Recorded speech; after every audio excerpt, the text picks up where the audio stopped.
All right, is that straight? That's straight. Thank you so much, everybody, for being so patient while I got this third episode sorted and edited. I just want to take a second, though, to shout out a couple of brands and businesses that I use, love, and endorse. All right, so, of course, Spank Bikes. I love their gear. Liat Protective Wear. You pretty much cannot get any better than that. Bike Corp, Purity Plant Protein, Crush Oz, so obviously Crush cleaning products. And a massive shout out to All Mountain Sports. I can't thank Shannon and Anne enough for what they do for the community and also for myself and just helping me out. But look, on to the main show. This is the Fully Pinned Podcast, episode 3 with Craig Fisher. Let's go. Oh, yeah, just bump that. Hang on. Check this fucker's pockets. He'll take all my stuff. Huh? Take what? Boy, that's a 110 flex fit. Now, if I sit here, We got to be a little... Okay, good. I did have another idea too, inspired by Jerry Seinfeld. All right, here we go. Where to start? Where to begin? This is the Fully Pinned Podcast, episode 3. This is the man, Craig Fisher, aka Fisho, aka Flomentum MTB. On to our guest. My friend, thank you so much for your time. You're away for 8 weeks. Yeah, good to be away. Good to be away. Good to be back too. It's always good to be back. Get into the routine. You miss a routine? I never miss routine. I don't have one.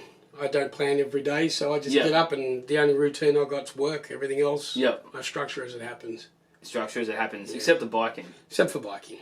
Biking. And that's always routine. Whenever you can get a chance to go ride, you go ride. That's routine, isn't it? I think pretty much. Yeah. I think so. I think that is for anyone that's on an MTB. It's like that, but if you haven't noticed, we're in somewhat of a small space. He's been kind enough to have us around and have us in the bike dungeon, and pretty much every corner of this underground part of the house, it's just got like so much history in it, and we're going to delve into that a little bit, which is really, really dope. But firstly, man, why, I guess like the age-old I'm going to cut Josiah off right here. He hasn't run any of the questions by me, so if I get caught out, blame Josiah for not preparing me or telling me any of the questions. So this is pretty much a live, non-rehearsed. I just want to throw that out there, okay? Normally I like to know the questions before I'm asked because I've incriminated myself in the past. It's okay. So, I don't think... Yeah, I don't know the questions coming, so bear with me. I'm not that smart or fast when it comes to on-the-spot responses, especially with all you guys and girls watching. So the spotlight's It's on. a free space. Let's get into it. Let's get into it. It's a free space, and I think we can speak freely on here. Opinions are our own. I have mentioned that before, but man, I think someone like you on a bike, 40 or so years. What was your first defining moment on a bike? Like years ago, you got on your first BMX or whatever it is your folks got you. Can you take me back to that time and could you even see then that it was going to be something like this? Well, always liked riding bikes. It was the one thing that I just hopped on and just enjoyed. I played football as a kid and I absolutely hated it. I don't like losing unless it was my fault. Yeah. I don't like team sports because you put in all this effort, you go back in Canberra, middle of winter, 9 years old, 10 years old, -5 degrees, and you're told to harden up. And then you lose because 2 of the other players didn't give a shit. They were just doing it because their mum and dad told them to. And I'm not about that. I mean, if you're going to play a sport, don't let anybody else down. Put the effort in or go away and do an individual sport. So I actually did that anyway. I went and decided that I had no plans on any sport. I just did not like playing football. So I actually did equestrians. I rode horses and did equestrians. And how do I not know that? I didn't mind that. That was actually pretty cool. But again, I look back now and I know why I actually went away from it, because when I ride my bike, if I crash, it's because I stuffed up. I can't blame the bike. But when I fell off and broke my wrist at 10 years old on a horse, I totally blame that horse. So again, I'm back to square one. Team sports are no good. I need full control. If I got something in my hands, it has to do 100% of what I command or I'm not interested in it. And bikes just became my love. It happened, and I was told that I wouldn't be any good on a bike, and that was all I needed to be told.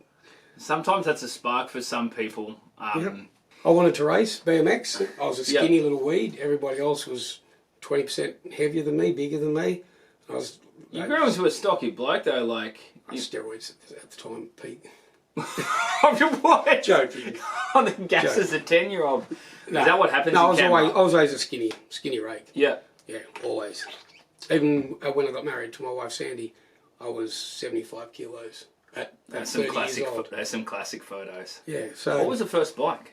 I probably wouldn't even know the brand. First BMX was a Bennett, a BMX 2000. Let me Google this. Got a brand spanking new frame and fork in the dungeon. I sourced one. Was that the white one? Yeah. So my first BMX, my dad came home, it was a Christmas present in December BMX. 1981.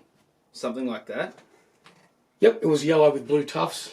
So pretty much the reverse of that. Pretty much. Did you say 81? 81, yep. Well, that's the 81, like... That's it. Yeah, Holy, but it would have been... I've got exactly that frame and forks in the dungeon right there. Brand spanking new. Oh my god. To rebuild my original BMX where it all started. That's so sick. Yeah. Did you get into racing straight away?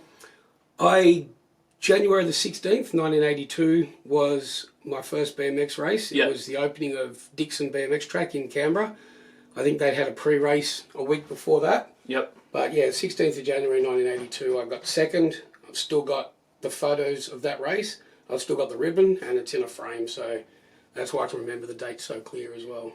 I gotta say, like, after all the time that we've hung out and spent together, you have a crazy memory for dates. It's on the pennant, on the ribbon, but I can still remember a lot of that because it was... Even when I got into BMX, it was just a dream life for me. It was something that, I don't know, I knew I found my grail, bikes. And I just paid attention to everything, It was just one of those things you just absorbed, like, the funner it was and the more you got into it, the more it just kind of, like, developed. Absolutely. And they say smoking pot kills your memory. Pot, just pot. He's going to delete it anyway. Yeah, something like that. Man, so many... Alright, so, born Canberra? Yep, no, born in Narrandera, in the Riverina, about an hour west of Wagga. Okay, cool. In between Wagga and Griffith, down in the Riverina. Born there, moved to Canberra when I was 6. Moved to Canberra when you were 6. First bike was... First BMX was Christmas 81. I did have different bikes before that. I had a swing wing, which is a weird 20-inch rear, 16-inch front wheel, and... What the... It was a dragster, like a chopper bike. Yeah, gotcha. But it had, where the seat tube comes up, it was a headset setup. So the whole front frame and wheel would swing and had 2 big springs that kept it in a straight line. The swing bike. And that was my first bike I ever started doing wheelies and stuff on, and that's pretty much the bike that really started everything. We'll delve into the history, like, and the racing and all that stuff a bit more. Like, some of those OG photos and all those photos you showed me before I chose that one to post, it feels like if you're on a bike, you're pretty much pushing it to its, like, full potential. Any of those bikes before you got your BMX, did you absolutely thrash, like, everything? I've never... It's one thing that I always had a lot of good comments, feedback and that from riders and manufacturers that I rode for or, was part of, was that I never broke anything. I always was known for the one going the biggest. I always was the stupid one that tried stuff first and wound up in hospital, but I never broke things. I never broke a frame. I think I did break a pair of handlebars once. Never snapped a frame? Never snapped a frame. Never. Not in my whole... mountain bikes, yes. My 1994 Wheeler dual suspension alloy bike cracked at the shock pivot, but in my BMXs, never anything. And that Wheeler, I think, would have been the only frame in my career that I can remember ever cracked or broke. That's gnarly. So, I always say it's not what you do on a bike, it's how you do it. And even today I'm 110 kilo, and people sort of ask how I managed to never buckle wheels, get flat tires, or... Oh, it's so much technique I'm involved. constantly saying it's all arms and legs.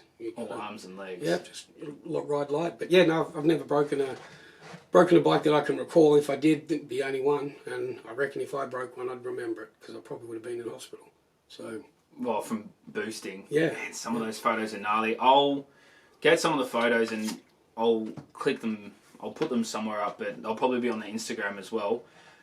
First race, when was it? 16th of January, 1982, BMX or mountain bike? The first bicycle, I guess, bike race you were ever in. Yeah, January obviously on the 82. BMX first before. Yeah, and then mountain bikes 88 onwards. So yeah, I was 12 years old. Just turned 12 in November, just before that, but January 1982, that was my first race. When you did that race, were you like, oh, did you, I mean, even being so young, did you know you're like, man, I'm gonna, you know, I'm gonna put my foot on the gas, this is gonna be my thing? I can't really remember that. I obviously loved it because it was a ritual for me to go every week. I got second. All of a sudden, I realised that I could have won if I didn't slide out or skid into one of the corners. I finally realised I lost because of my mistake, not because of somebody else. So I think it just hooked me. I still remember the guy who won, Camden. He was a local there for years, and he was quick, and he was my goal. I think he sort of formed the drive and the aggression that I have now because he was the first person I wanted to beat when I started racing, and that was what gave me that drive as I got into the sport. It just impregnated into my memory to just drive, push. And when was your first state title? So your first BMX races then? First BMX. So when was your first BMX state national title type thing? So that would have been November 1982, Campbelltown BMX state titles. It was muddy. It was dark, cloudy, stormy, rain. It was a nightmare, and that's the only reason I can remember it. So it was pretty bad. I didn't make the finals at all, but yeah, that was my first state title, and I pretty much did all state titles after that. Yeah. When was your first win, like as a state and then a national champion? First state title win. Probably didn't come to about 84. Were you always in the top 10 though during that time since your first race? Always sort of hovering around that. Well, back then there was 6 in the final, so I was always in the final. If I didn't, you know, I would have made the semis in most unless I crashed out or something like that. So at state level, always in the semis, most of the time in the finals, but not every time. Things never always go according to plan when you've got 7 other riders, or back then 5 other riders wanting to take you out. So it was 5 then, what is it, 8? So it was 6 and now 8, yeah. So I went to 8 I would have been 83, 84 anyway, so the first year or two was only 6 riders, then all gates went to an 8 gate. Is there any particular reason it changed that way? Tracks just got better, tracks got wider, riders became faster, and I think the sport just realised. America went to 8, they were building massive, big, wide tracks, huge, big jumps, and we followed suit pretty quick. Yeah, as is the case. All right, I guess I'm going to go through some of this. Is gnarly. So I asked him a little bit, I was like, you know, some of the achievements, and I've got it written down here. Some of them I do remember. Now, it's not in any particular order. Front cover of Australia's first MTB magazine. That is nuts. 7 times MTB National #1 over 3 disciplines. So you got slalom, trials, downhill, and you've got an X Games silver medal. I haven't seen that. I would like to see that. Yeah. I've got to see that. Yeah, absolutely. 3 times BMX National #1s, over 10 state championships, and when I was over here last week, and we were sorting a few things out, you found the plaque to your UCI World Championship. You're like, oh, I should put that in a frame or something.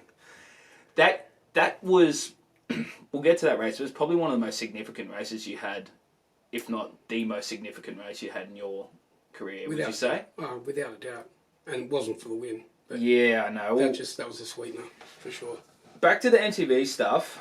I want to touch on some of the BMX as well. Out of the 3 disciplines over those 7 national titles that you won, what did you enjoy most? Because you mentioned that you did slalom, trials, and the downhill. Yeah.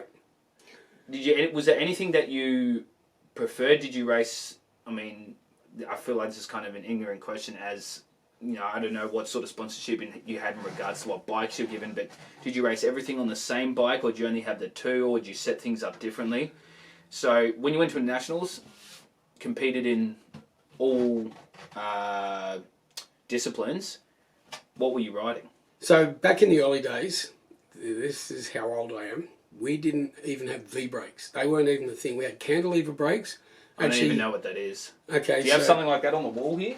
Cantilever brakes, no, only V-brakes. You'd have it somewhere, yeah. Plenty I can show you. Cantilever brakes. My first nationals, I rode a bike that actually had a U brake on the rear, so it wasn't even cantilever brake. No suspension, triple chain wheel up front. You know, it was the granny gears. All right, so we did have a little bit of a camera malfunction, but we're back. It's okay. We are good. We're gonna get this done.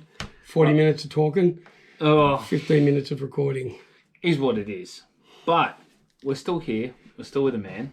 We were talking about where the other video would have cut off. We were talking about how many bikes did you have, you know, at nationals. Because I was talking about how the disciplines you had. One was pretty gnarly that you won the first dual slalom like ever held, national champions ever held in Australia. But you raced multiple disciplines at the Australian national titles, and you but I was like, oh, did you have the same bike? Like, did you just have the one bike? Did you do it all on one thing? Like, how did that? Yeah, how does that back work? then it was a do it all. You did we're going back pre-suspension, so every bike was the same. There was aluminium and there was chrome ollie. That was it. There was just the two different frame materials, but there was no such thing as suspension. Like we're talking, say, 1990 Goulburn Yurt Farm Nationals.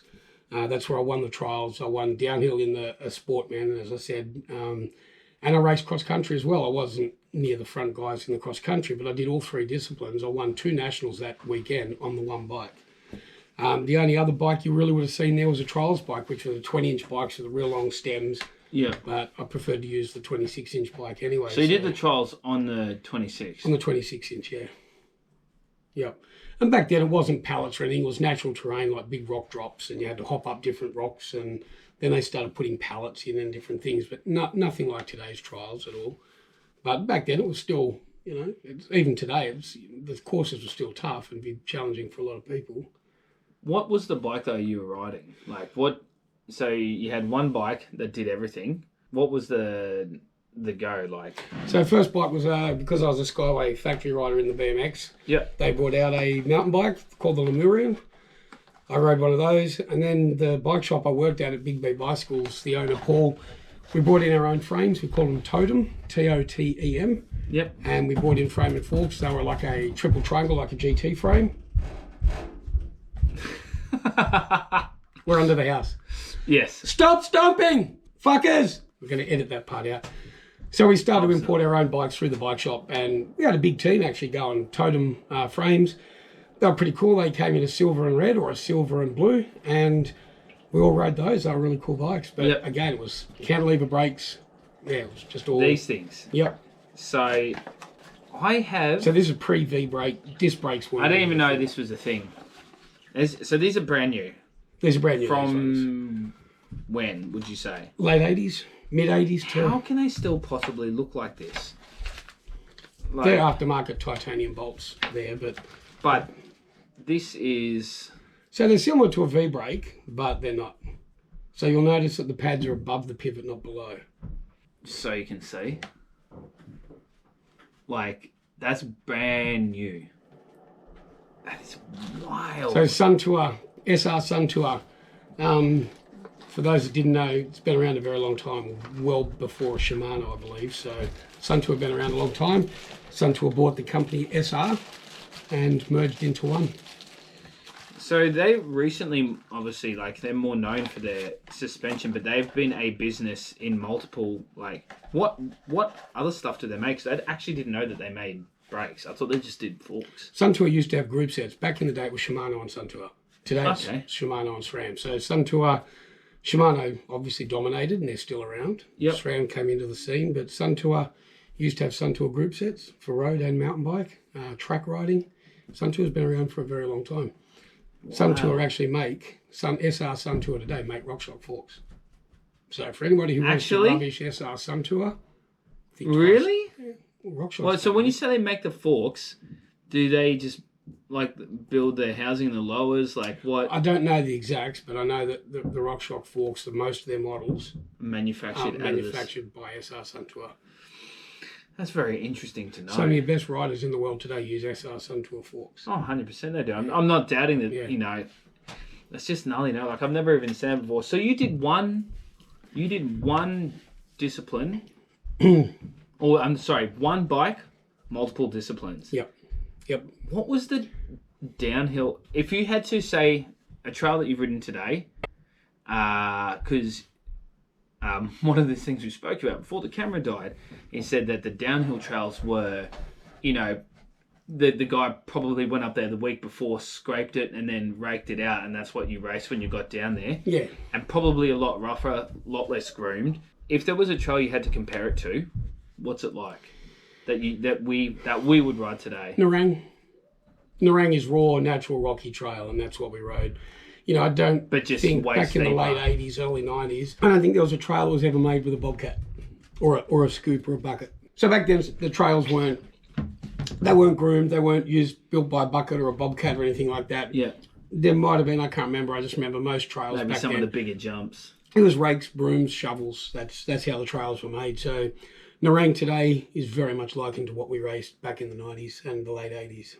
Wow. So... Yeah. Without suspension, without disc brakes, without carbon frames, full chrome ollie, 2.125 tyres with tubes pumped up to 30 psi so you didn't get a flat.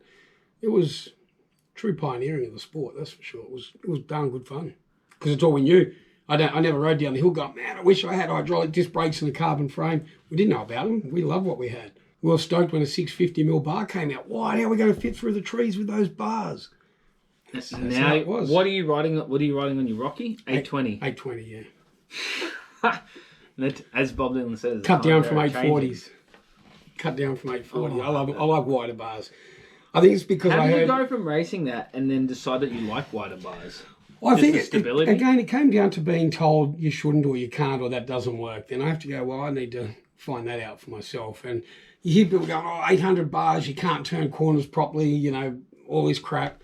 At 840s, I can perfectly do full 180 cross-ups with the bars and not be stretched out. I like the extra width for the stability. Yeah. And people say, how do you get through the trees? How come you don't hit trees? If I rode 600mm wide bars, I would just miss the trees. If I rode 900s, I would just miss the trees. We ride to the conditions that are presented. So yeah. I hate that comment. I really hate that comment. Wide bars hit trees. It's like, well, learn to ride properly. Learn to judge things because it doesn't matter what width your bars are. You adjust accordingly to the riding you're doing. I don't understand how people can use that comment. Oh, well, I guess it's the same... I see it differently, I guess, because... You come from, like what I mentioned, like when I first introed you, there's 40 years of experience, you know, on bikes. Yeah, I guess I see that differently, yeah. But I don't hit trees. I ride 840s for years, and now I'm down on 820 now. But, are you going to see a sub 800 Craig again? Those days are done. I like the stability of the 820 is perfect. 780 is the magic number. I went to 800, I rode it, and something was missing. I went back to 840, I realised a bit too wide. I put... You are quite tall though, and you do have quite I would say that your most people's arm span is bigger than their height. I would dare say that an 820 bar doesn't pitch you too far. Not too much. No, I remember a guy said to me once laughing, he's saying I should be on the 760s like he's on, you know, because he was a good rider as well. But I pointed out the fact that I'm about 30% wider in the shoulders than he was. And if we break it down, technically I should be on 910s if he was on 760s. You know, the percentage of my width on top of his versus his bars, what I should run on that percentage comparison, I should be on 900s. So the fact that I was on 840s meant that I'm actually riding under width or he's riding not wide enough. So it all comes down, I think shoulder width plays a huge role, not necessarily arm length, but also that shoulder width because that creates that stance. You're attacking and I'm more comfortable here as where you're probably more comfortable here. Yeah. I think it's all relevant. I've done my homework. I've tried all different bars. I've raced on 650s, you know, 620s. What's the smallest bar you've raced? Well, it would have been 620s, the original 620 or 640 or something with the original downhill bars. I've got them over there still. I think the 640 Azonic downhill Is that bars. the one, you know the photo upstairs? Yep. The one in the hallway? Yep. Then I think I actually said... Oh, no, they were big, those ones. They were 680s. That did not look big. They were 680s. They did not look big at all. I stopped at that photo and I was like, what is that pencil sitting on your stem? Yep, that was Like, 680s. Legit, I swear if you stuck your thumbs out, you could have touched them together. But that's gnarly to think, you know, the tracks that you would have... So, but I imagine that the downhill would have been ridiculously steep. Oh yeah, there was sections that would still be considered tech, and you know, pros hanging out that section today to work out the best lines and stuff. And you are doing this on these brakes. Yep. And then you were doing no suspension with basically 2-point tyres. 2.2s, yeah, 125s. Do you think that type of riding a hardtail, you know, like what they call a fully rigid bike, is where you developed like a lot of the MTB intuitiveness from? Absolutely, totally. And BMX, of course, because riding BMX, you know, 20-inch wheels, you feel everything. Yeah, so it's twitchy, everything, the bike control. I owe it to BMX, and then I owe it to the early days of mountain biking. The camera stops. I don't know if I said this in a previous recording or it wasn't captured or not, but hardtails, starting out on a hardtail is what's going to create the skills in you when you're riding a mountain bike. Now, let's touch on this again just in case. Because edit this part out if we have. If not, we'll start from here. So I think with hardtail mountain bikes, I think every mountain biker that comes into the sport, every newbie, you can't regulate it or anything, but they should start on a hardtail. You know, imagine if we had a logbook and you had to start on a hardtail and accumulate 100 hours on flat pedals and a stiff frame. I think would create better riders, less ambulance, emergency call-outs, things like that, less crashes, and then a lot more passion and motivation from riders that aren't quite as scared because their skills have improved so much. And again, I don't know if we touched on this, if the recording's there, but bikes today work too good. And I think this is a big problem. As bikes get more tech, as bikes get more advanced, riders aren't realising just how much of the bike is doing the work, and they're not quite as good a rider as they may think they are because they're doing 60 down this single track that's rocky. How much that really is the bike, how much is really the rider? When you hit a feature like a really sharp jump and the bike can only do so much and then the rider has to take over, a lot of these guys can't. Injecto-cedo cars. Yep, over the bars, and that's where ambulances are called. I think to start on a hardtail or short travel bikes is crucial if you want to become a good mountain biker. You're never going to find the limit to your own personal physical capabilities on a bike when you're starting out on a 150, 160 travel enduro bike. They're so plush, they're so good. You know, my wife doesn't ride bikes, but she could bomb down a hill on some of these bikes, and you know, luck might have it that she could get to the bottom without crashing, you know, because it's the bike. But you put her on a hardtail, she wouldn't get 20 feet. Yeah, I get you. Like, it makes me think, like, if you put the Druid, you know, so there's so many bikes in here, but if you put that Druid in your hands back then, can you imagine, like, I mean, obviously you're all racing, say that bike just pops out, like, can you imagine the times you could have put down? I don't reckon you'd still win. I reckon you still... Do you reckon? I got to say, man, the way we rode bikes back then, and some of these guys, some of these downhill blokes around the world, just... Nutcase. Like, I know what I've done on a bike back then on a hardtail, and I question how the hell I did it. And I was nothing compared to some of these guys. So if that Druid or my Rocky Mountain Instinct just magically appeared at the 92 Nationals or something... Yeah, that... Oh, the times would definitely be quicker, but not by as much as what people may think. I mean, the courses were brutal, but the riders were too. You know, it's a different type of person. Your body climatizes to the conditions of what it's used to, and if that's what you're always riding, it's crazy. We're also talking, you know, 72 degree head angles, you know, and seat tubes that are like extra large frames these days. The seat tube height, the top tube was flat, you know. Yeah. Just the bikes were short, they were sharp, they were steep, they were hard. It would have been like skitting around like a hockey puck. Oh, it was absolutely crazy stuff. But that's all we knew, so it was great. You know, somebody come along with a 71.5 head angle while everybody else was on 73. It's like, man, that thing's huge. Look at the wheelbase on that. And now, like, the standard torque for an enduro bike is like 62.3, 63. Yeah. Like, Mountain Cycle large wheelbase is 950, I think, and wheelbase is now like 1200. You know, it's massive differences in the same size. So, man, it's just It's progression. so gnarly to Progression think. is awesome, and it's feeding so much money into the industry, which is allowing manufacturers today to put money back into riders, full-time riders now, which we Yeah. never had. It's great to see that manufacturers are putting back into the sport. That's the best part about progression of the bikes themselves. Oh, I've asked this question to someone else before, but do you think, though, like, is there a way that without, licensing it like a car license, is there a way, because social media, Instagram, then again, apologise, we already chatted about this, but I don't think we have. Social media, Instagram has, obviously given businesses, not forced businesses, but given businesses another avenue to make money. But the reason people buy these bikes, the majority of the reason I think that people would buy these bikes or, be jumping into something a bike that might be perform above the way that they could actually ride it, is because of the influence of how they saw things.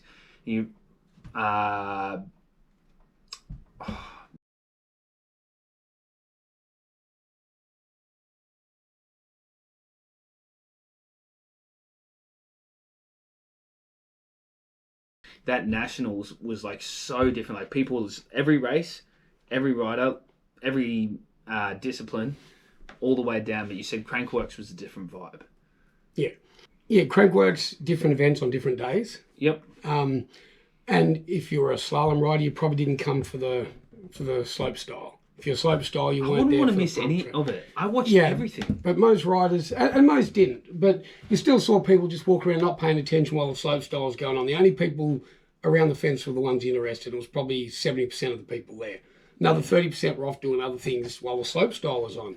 Vice versa, when the pump track was on or the slalom was on. Back in the 90s, it didn't matter if an event was on. The whole crowd was there. If you've travelled to Thredbo for a national event, you and your family and everybody else, there was only one event at a time on, but you had full crowd the whole time. Whether it was the downhill, the cross country even. Yeah. They even had an event back then called the hill climb, where you climbed to the top of the summit. That's probably the only one that all the crowds didn't go to because that was quite boring. But and it didn't last. But hill climb, cross country, and downhill were the first three, and trials were they were the four events at a mountain bike event. Hill climb, cross country, downhill, trials. It definitely seems like the emergence of social media has changed the way that these comps will be run. Absolutely. And the way that brands will market their bikes in that, because I feel like a lot of people would, without thinking about it, would definitely be whatever it is, whether it's a Common Soul or this bike or that bike or a Rocky or a Forbidden, they see that ad that for whatever reason clicks with their brain, and then they're like, that's the bike that I want. Yeah, totally. Whether it's the bike that they might need is another question. But like, I guess I'm leading to, how do we regulate it to stop people from having so many accidents like we're talking about? Is there a way, like, do brands need to talk more about safety, or are they just going to keep putting videos up of the majority of their riders, It's never going to sending change. it? It's never going to change. That's what this, and that's what I Unfortunately, came it's back left to. up to the brand manufacturers to create the safety gear to do all the push. It would be nice to see UCI events promote at the start of events, like on social media or on TV or whatever, just have 2 minutes of protection and apparel adverts, making people realise, I need that. I didn't even think of that. I think a lot of emphasis should be placed on safety, elbow pads, knee pads, even neck braces for downhill, body vests, and full face helmets. We've all got to have a full face helmet, but a lot of people don't use a lot of armour. It doesn't even mean racing. Just you go to Boomerang Farm, lots of dudes are in t-shirts, and Find that like, I think protection needs to be a bit more promoted. People need to be paying a little bit more attention to it. But in saying that, more and more every day when I go riding now, I see guys wearing elbow pads and knee pads. 10 years ago, you never saw that. So it's definitely a trend, and sometimes it takes a trend to create safety. So everybody starts wearing these knee pads. Like the Loud Airflex knee pads. Everybody's going to start seeing that, thinking, great idea, never thought of that. I remember 10 years ago, I wouldn't have worn them because they were so uncomfortable. Big Velcro straps pulling on your skin. The layout stuff today, knee pads and elbow pads today are just so darn comfortable you forget you're wearing them. Yeah, the majority of the time you really so do. Easy to, there's no excuse anymore. And there used to be a legit... And the way they perform, like the tech, like you think, after a couple of crashes, like it's not going to do much, but they actually do. Absolutely. Yeah, totally. Totally. Oh, can you just talk about that for a second? So that's a Mountain Cycle Pro Stop floating rotor. How big is that rotor? 220. That is huge. 220 94. 1994. So that's only 30 years old. And tell them the bike and the 220. fork and that story. So this was used on my... we saw the introduction to suspension in about 93 thereabouts, I think it was, in the sport. And I rode for Mountain Cycle in 94. My sponsor was Mike Preston from the Cool Bike Company. He was the importer of Mountain Cycle. Been a long time friend, and we had a really good team going. He had his finger on everything. This guy just had the gift of the gab, and he was in tight with Answer overseas, and they'd produced 4 disc brake forks. It was their first disc brake fork ever. It was on their Magnum style forks, the Manitou Magnums, like that. They were red and black ones. I do have a photo of them somewhere.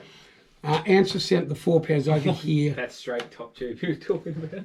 Answer sent the 4 forks over here for us to test. They didn't want them seen in America. They wanted to keep away from the prying eyes of anybody. So we got to use them here, and yeah, they lasted 2 runs. And it's so funny that you blasted a set of forks in 2 runs. Well, the dropouts are bonded onto the legs. So your dropouts are, I don't know if you can see it on here or not, but we'll show a photo in a minute.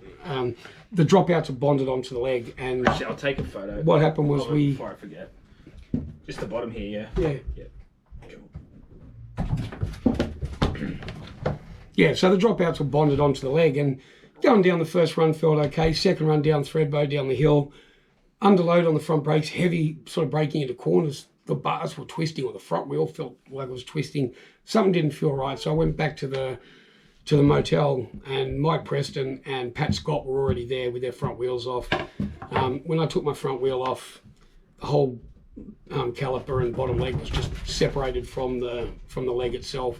So the force of the caliper and the brake actually separated the lug from the leg itself. Oh my gosh. Only held together by the bolt running through and threading into the base of it. So pretty lucky in the end, but like basically the fork could have ripped off. Oh yeah, well you still had the other part leg. of it. Still had the other leg connected, but it wasn't good. It wasn't good. But that's trial and error, and I'm so grateful today that I can look back and say that I was part of the progression of disc brakes with Answer, at least with their Manitou fork. But I think RockShox had it nailed. They had the duty just come out, and the dropout was all one piece in the leg, so totally different setup, couldn't separate. And I think that's where Answer readdressed their problems. So that was pretty cool though. It was good because those forks came out the same. You were saying the same. Some guys were riding those forks at that same competition. Yeah, there was 4 pairs that came over. So Answer sent 4 pairs of those forks to Australia. 4 pairs of those forks. And the RockShox ones, were they there? The RockShox came out about 6 months earlier. Okay. The RockShox Duty, I'm pretty sure it was the Duty, came out before Answer brought out theirs. But RockShox, the dropout legs were actually, the caliper lugs were moulded as part of the leg. So it was all one piece. That's so nuts. And you won, there's probably something in there. Oh. I think they're pre-disc brake though. Yeah, because I've got the... Yeah. Man, you won everything like on that bike, like that one bike. Then, more multiple MTB championships, titles, this, that. Fast forward a little bit, back on the BMX. You found the plaque when I was over here last week. And you're like, I should probably hang that up. The plaque I'm talking about is a UCI BMX World Championships. Give us a bit of details on why that race means so much. Like I know we have to recap it again, but I just think it's so powerful, like the strength that you had to do what you do. So if you wouldn't mind chatting about it again. That's fine. Yeah, cool to touch on it. For me, it wasn't about winning the world title. That was so cool. It's the best thing that's ever happened. I can't deny that. But for about 9 months leading up to that, I'd been really sick. I was having dizzy spells. I'd blacked out a few times, balance issues, massive headaches. I'd ended up getting depression from it all. because nobody knew what was going on. I was told I'd seen different surgeons, different doctors, and the best outcome I was given was I'm stressed out, I clench my jaw, that gives me headaches and creates dizzy spells. So I knew that it wasn't that. You know your own body. Yeah. And I was just sweeping out the garage one day and just dropped to the ground. It turned out I was taken to the hospital ambulance in an ambo, and doctors said that they found a tumour. So it turns out I had an aneurysm. I had 2 blood clots, and one of them had burst. Got a stent put in. I think they call them stent. And then I had to stay in hospital to have a tumour removed. And I was racing world titles of like 10 days, 2 weeks after I'd gone into hospital. Wait, hang on a second. So you had the tumour removed, and wait, did you tell me that? You had the tumour removed before the race? No. 2 weeks before the race? No, I had the aneurysm. Okay. You had the aneurysm. Wound up in hospital. Yes. Okay. They found a tumour and said, we've got to operate. Yep. It'll be 3 weeks away because there's neurosurgeons Which is aren't just the on third call. week is the week Yeah, after. but 2 weeks after I went to hospital, a week before I was meant to have surgery for the tumour, the world titles were on. So I convinced the surgeon and the people at the hospital to let me rest at home. Yeah. No point wasting a hospital bed. Can go home and relax, play the PlayStation. I had them convinced that was a better decision, and they let me go home. So I jumped on a plane, flew to Adelaide. I raced the world titles. I came home Sunday, and Tuesday I was back into hospital for surgery, which was successful and all was good in the end. But yeah. What is it? Oh man, this is probably the 4th time that we've spoken about this and maybe recapped it like a different way, but can you put it down to anything? Like, do you think it's just a part of who you are? Like, that you're like, I'm going to win? Because I don't essentially, some people are like, oh, it's so selfish, like you had a family, kids, this, that. Because the doctor said if you knock your head, you pretty much...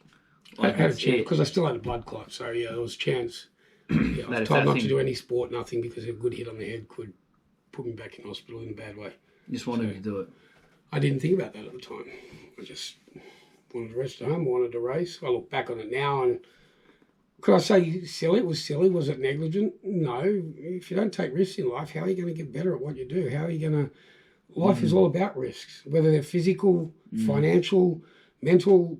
if you don't take a risk in life, you're always going to be that little kid in the corner. And I used to be that little kid. And I got tired of it, man. I got really tired of it. So I thought, I need to strengthen who I am. I need to prove that it ain't over until you can't stand up. And I think I proved that to myself really well. It's the drive, that mentality. You can't, if you want to get your top of the game, you can't do it by being a sissy, Yeah, you got to work. Absolutely. You got to take the risks. I've taken the risks. And here I am. When did you finish up racing completely, like any bikes? Because obviously, you're still riding a lot now. But when was your last race? So I hung the mountain bike up 2001. Yep. After the Winter X Games at at Perisher, and got back into BMX racing. And 2016 was my last BMX race. So I decided at that point I'd done everything. Well, I can't say done everything I wanted to do. I won more than I ever set out to do. I just set out to have fun and ride my bike. Any win that came along, it was just a bonus for me. But I did put the plate on, and I raced the Rocky Trail Enduro year before last. I did a couple of those. So we've got to do Castle Hill. Yeah, I'm keen. I'm keen to do that. But yeah, so I'm still going to keep racing every now and then. But I told you, Johnny, that he said he wanted to do Toowoomba, but he was away. Yeah. He's going to do Castle Hill. He has to do it now. I got it on camera. Man, so last, was it 2016? Do you ever miss it in official capacity, or is just other parts of your life? No, I miss it a shitload. I absolutely Do you miss feel like you become a different person when you set it, like you set a plan in place and you put a race? So does it become a different animal? Yeah, but you got to keep reigniting yourself. So I gave up BMX, and now I said I miss it heaps, but I don't regret quitting. Yeah. Okay, I was over racing. I've been doing it since 1982. I just needed to just stop racing, stop that stress of the week coming up, knowing I have to compete again. And, I think I just lost the enthusiasm to race. Then just started riding the mountain bike again, and then a lot of people on YouTube, on social media, start asking, what's the best loop at Nerang? I went there, I got lost, and I knew Nerang pretty well, and I thought I should get a GoPro and go and do a ride guide and record some of the different loops and put them up and see if it gets any interest. And it became really popular, so that actually re-motivated me to go out and ride more. So that's my new competition, is to produce what I call quality. Quality for me, I'm not the greatest editor or anything like that, but not quantity. I just want to happy with it. Just get a good video that I'm happy with. I don't care how many views it gets. I have to be happy with what I've done. Not doing too bad. And if people like it and benefit from it, then that gives me more drive to produce more videos. So all the videos on Flamentum are aimed at the general, any rider. They're like tutorials, they're how-tos, they're ride guides. It's not about what I can do on a bike. It's all about trying to pass on what I know. You do a few things on a bike. And I want to help others. And I think YouTube's a great avenue for me. It's really good, like a conduit to get more riders going, hey, I didn't think I could do that. And I did, because he explained it properly. Or, I just want to do more of that. And that's what the whole YouTube channel's about. So that's reignited me to ride more. And and it's starting to kick off. I've got a Mondraker ready to review. I've just got a roller upright vertical bike rack to do a review on. So it's starting to roll along really well. And I just passed 3,500 subscribers the other day, which I was pretty happy about, with 94 videos. So I think that's pretty good, man. Do you think if you could do anything, like, ideally, would you solely do YouTube, or are you really happy with your work? Or YouTube, for me, a lot of people go, oh, that's Flamentum. I don't want to be known as Flamentum or that YouTube guy. When you're out on the trails locally in southeast Queensland, it's probably going to happen, though. Yeah, I get that, but like, for me, it's not who I am or want to be. It's, as I said, I want to use it as a conduit to pass on what I know to help others. I don't want to be known as that YouTube guy. But that is going to happen. That's definitely going to happen. I get that. It's like when you're out with like... But for me, I like Johnny. Johnny the G! Exactly. But I look back at what I've achieved in my career riding and that. I've had a great career. And I don't want that to be overshadowed by being a YouTuber. I'm not interested in... I'm not doing it for the money. I'm not doing it for the views. Although I am, because the views dictate the success of the channel. I'm doing it because it is an avenue for me to pass on what I know, and it's a good opportunity. I've been 35 years full-time in the bike industry, over 40 years racing.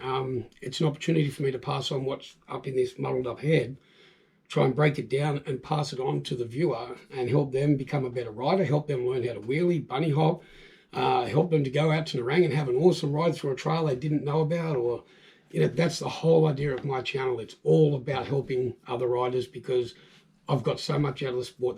I don't want anything more now. Now it's time for me to utilise a YouTube channel to pass that on and to help others. And that's what that's the only reason I'm trying. I don't want it for any... Somebody said to me, oh, you're doing it for the notoriety and that. It's like, if you knew my history, you'd realise that YouTube's got nothing on my past. So I definitely aren't doing it for any of that. Maybe I am doing a little bit of it to cling on to that last bit of hope that I've got, that I can still ride a bike, but it's not for that reason at all. You don't need anyone to tell you that you can ride a bike, bro. You're doing pretty good.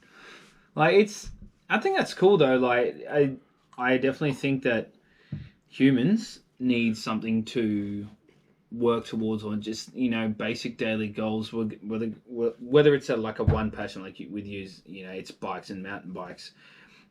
You need to have like a daily goal and do something that works towards fulfilling some part of that thing that you're passionate about, to not go a little bit loopy. Because I feel like if you were just riding bikes but didn't have any sort of direction, like, you'd be like, oh sweet, I'm going to make videos that help people, and I'm going to get to ride bikes with my friends and enjoy it and work in the industry. Cool. But if you were just doing that, just running bike, I think being such a motivated person, it'd probably come to a standstill again at some point. You'd be like, why am I just riding? But that's where I'm really stoked now that the channel's taking a different direction, or a new direction, not a different direction, an additional avenue yeah. where I'm getting to test ride bikes now. Like Because that could help people in their choice. yeah, I'm going to be getting coming up soon. I'll be doing a brand with an e-bike and Santa Cruz, and so I'm going to get to ride all these new cool bikes. And for me, that is absolutely awesome because I get to see what all these other designs are all about. With the, and I think that's going to be really cool. That's going to reignite me more, and it gives me an opportunity to ride all these different style bikes, and then pass on my opinion of those to others as well. So there's a whole new avenue of enthusiasm coming my way by getting these opportunities. So there's so much more to come on Flomentum. It is my channel now to pass on that knowledge to others. Yeah, and another thing too is I never say welcome to my channel because it's not my channel. It's your channel. I'm just the host. You know what I mean? Like, I don't like the word my channel. It is, but it's not about me. It's not my channel. It's the viewer's channel, and I'm the man behind it that's pushing it. Just a driving force. So exactly, yeah. So yeah, I don't know why that is. I've just never used the word welcome to my channel. It is my channel, so I don't know why I don't like that, but I guess I just see it a little Everybody differently. has their own things. Bro. Exactly, it's not a bad thing, but for me, it's not my channel. It's the viewers' channel. They're the ones who created it. I made the videos, but they're the ones who watch it, like, and comment. And without that, there is no channel, so it's theirs, not mine. Yeah, I get it. The viewer decides what happens to Flomentum in the future, not me. Man, there's so many, like...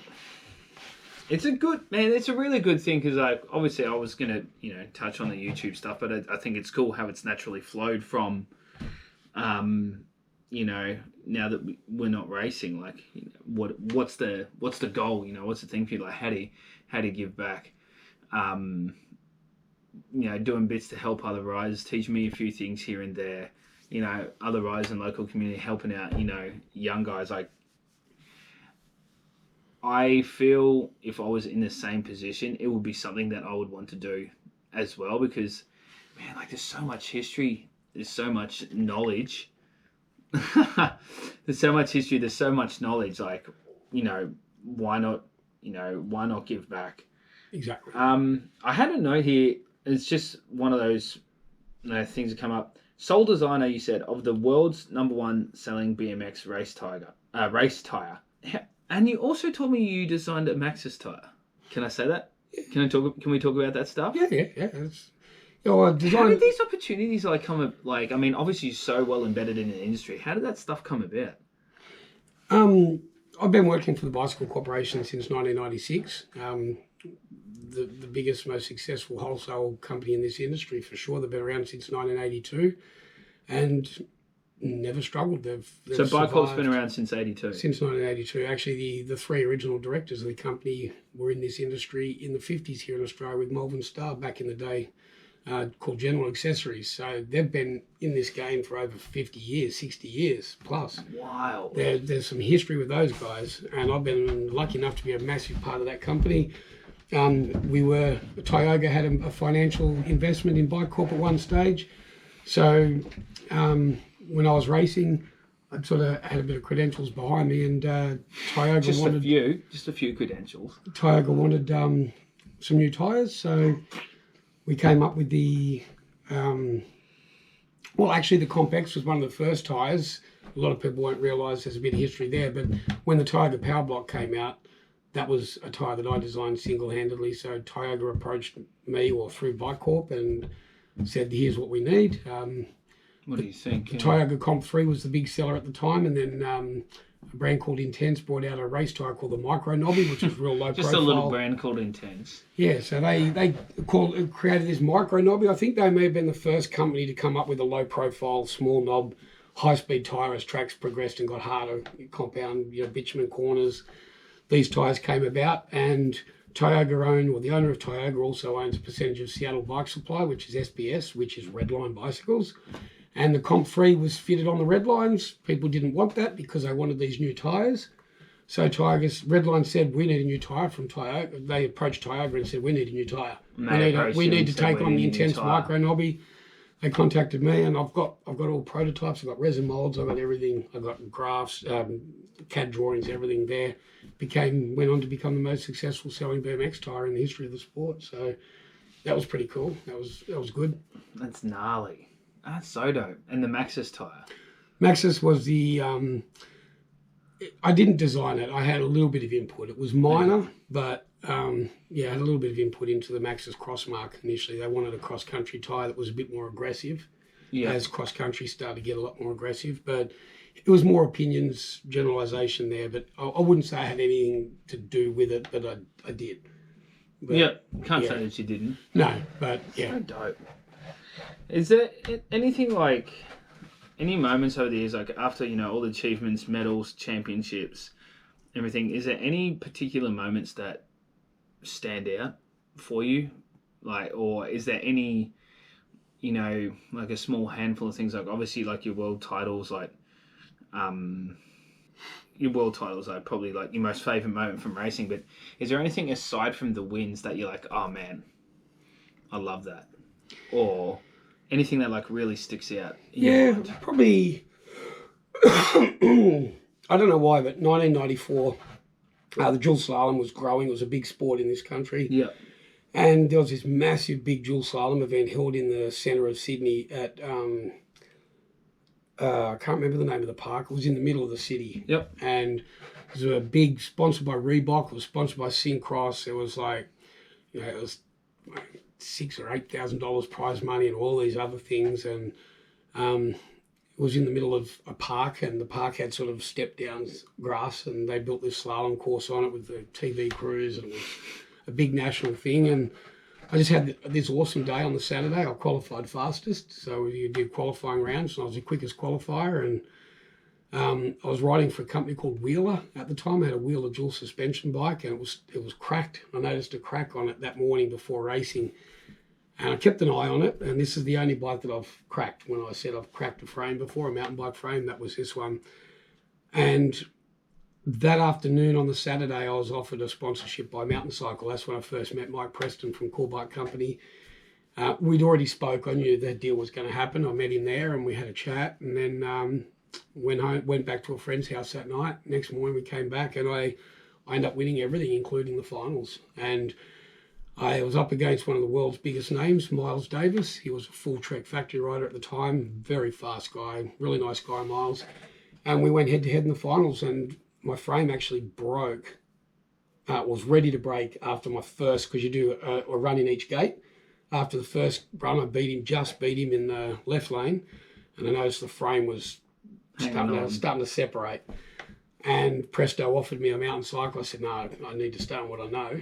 And next race, I raced Miles, and as I came around the last flag, 6 feet before the finish line, the frame just went snap. And still went across the line, still won, and the bike just broke.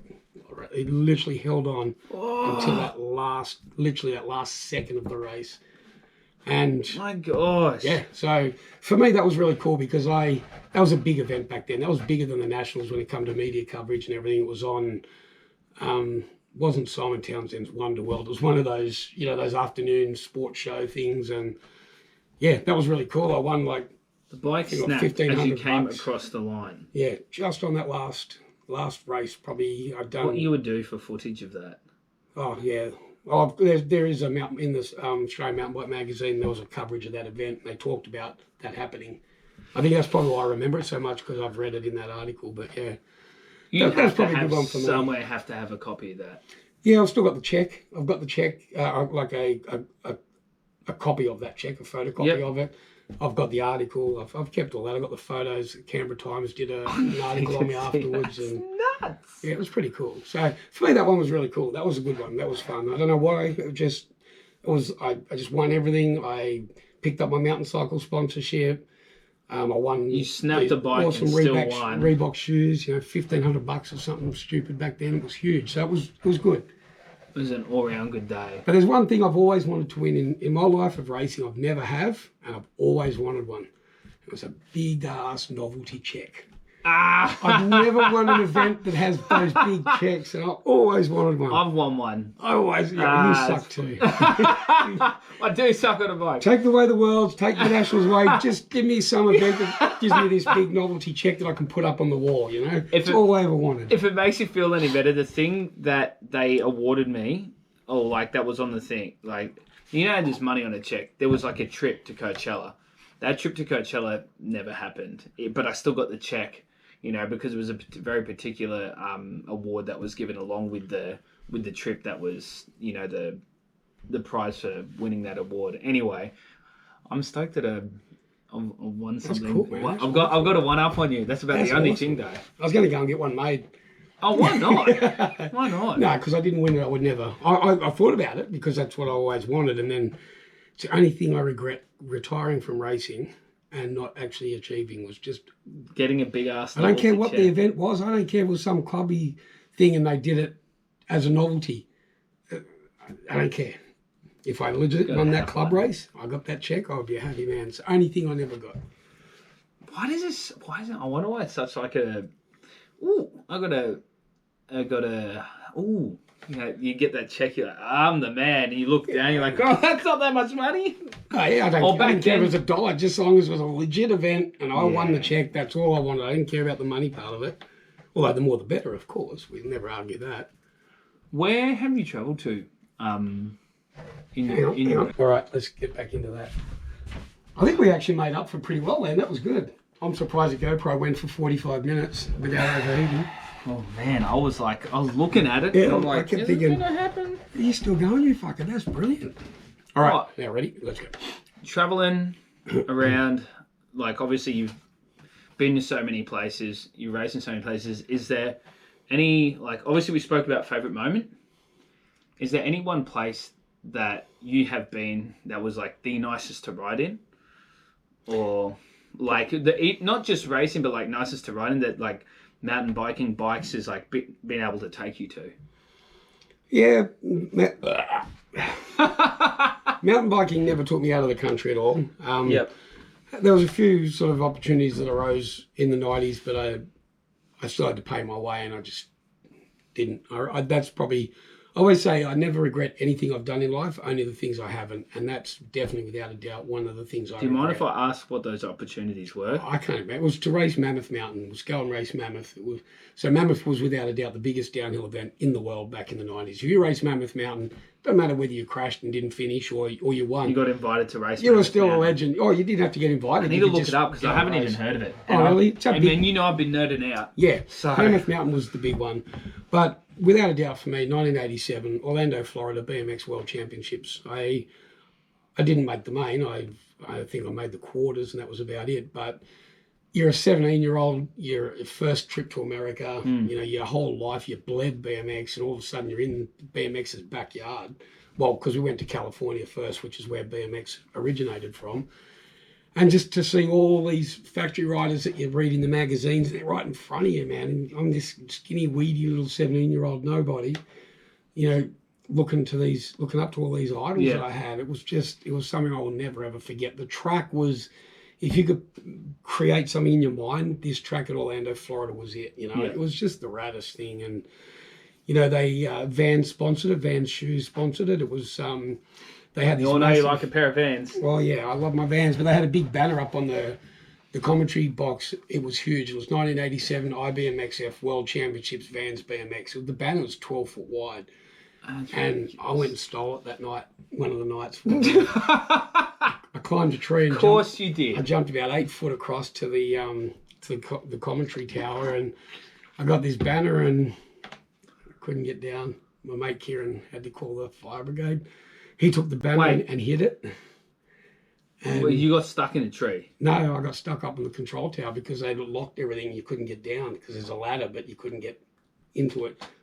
It came up underneath. Yeah, I was on the roof. I'd leaned over to get this banner.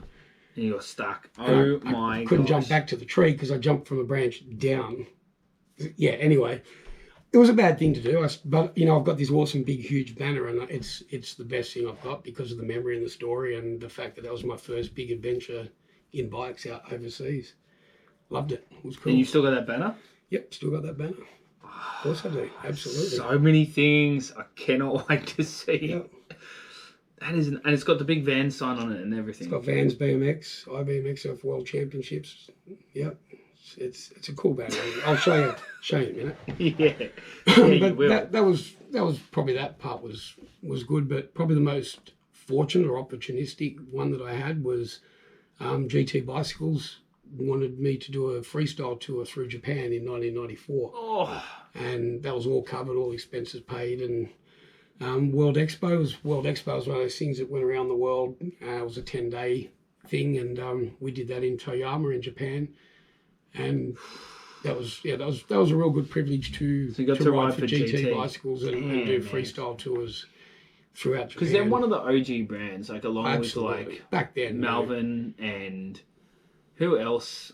Like BMX wise and mountain bike wise. BMX back in the day, GT, Hutch, Skyway.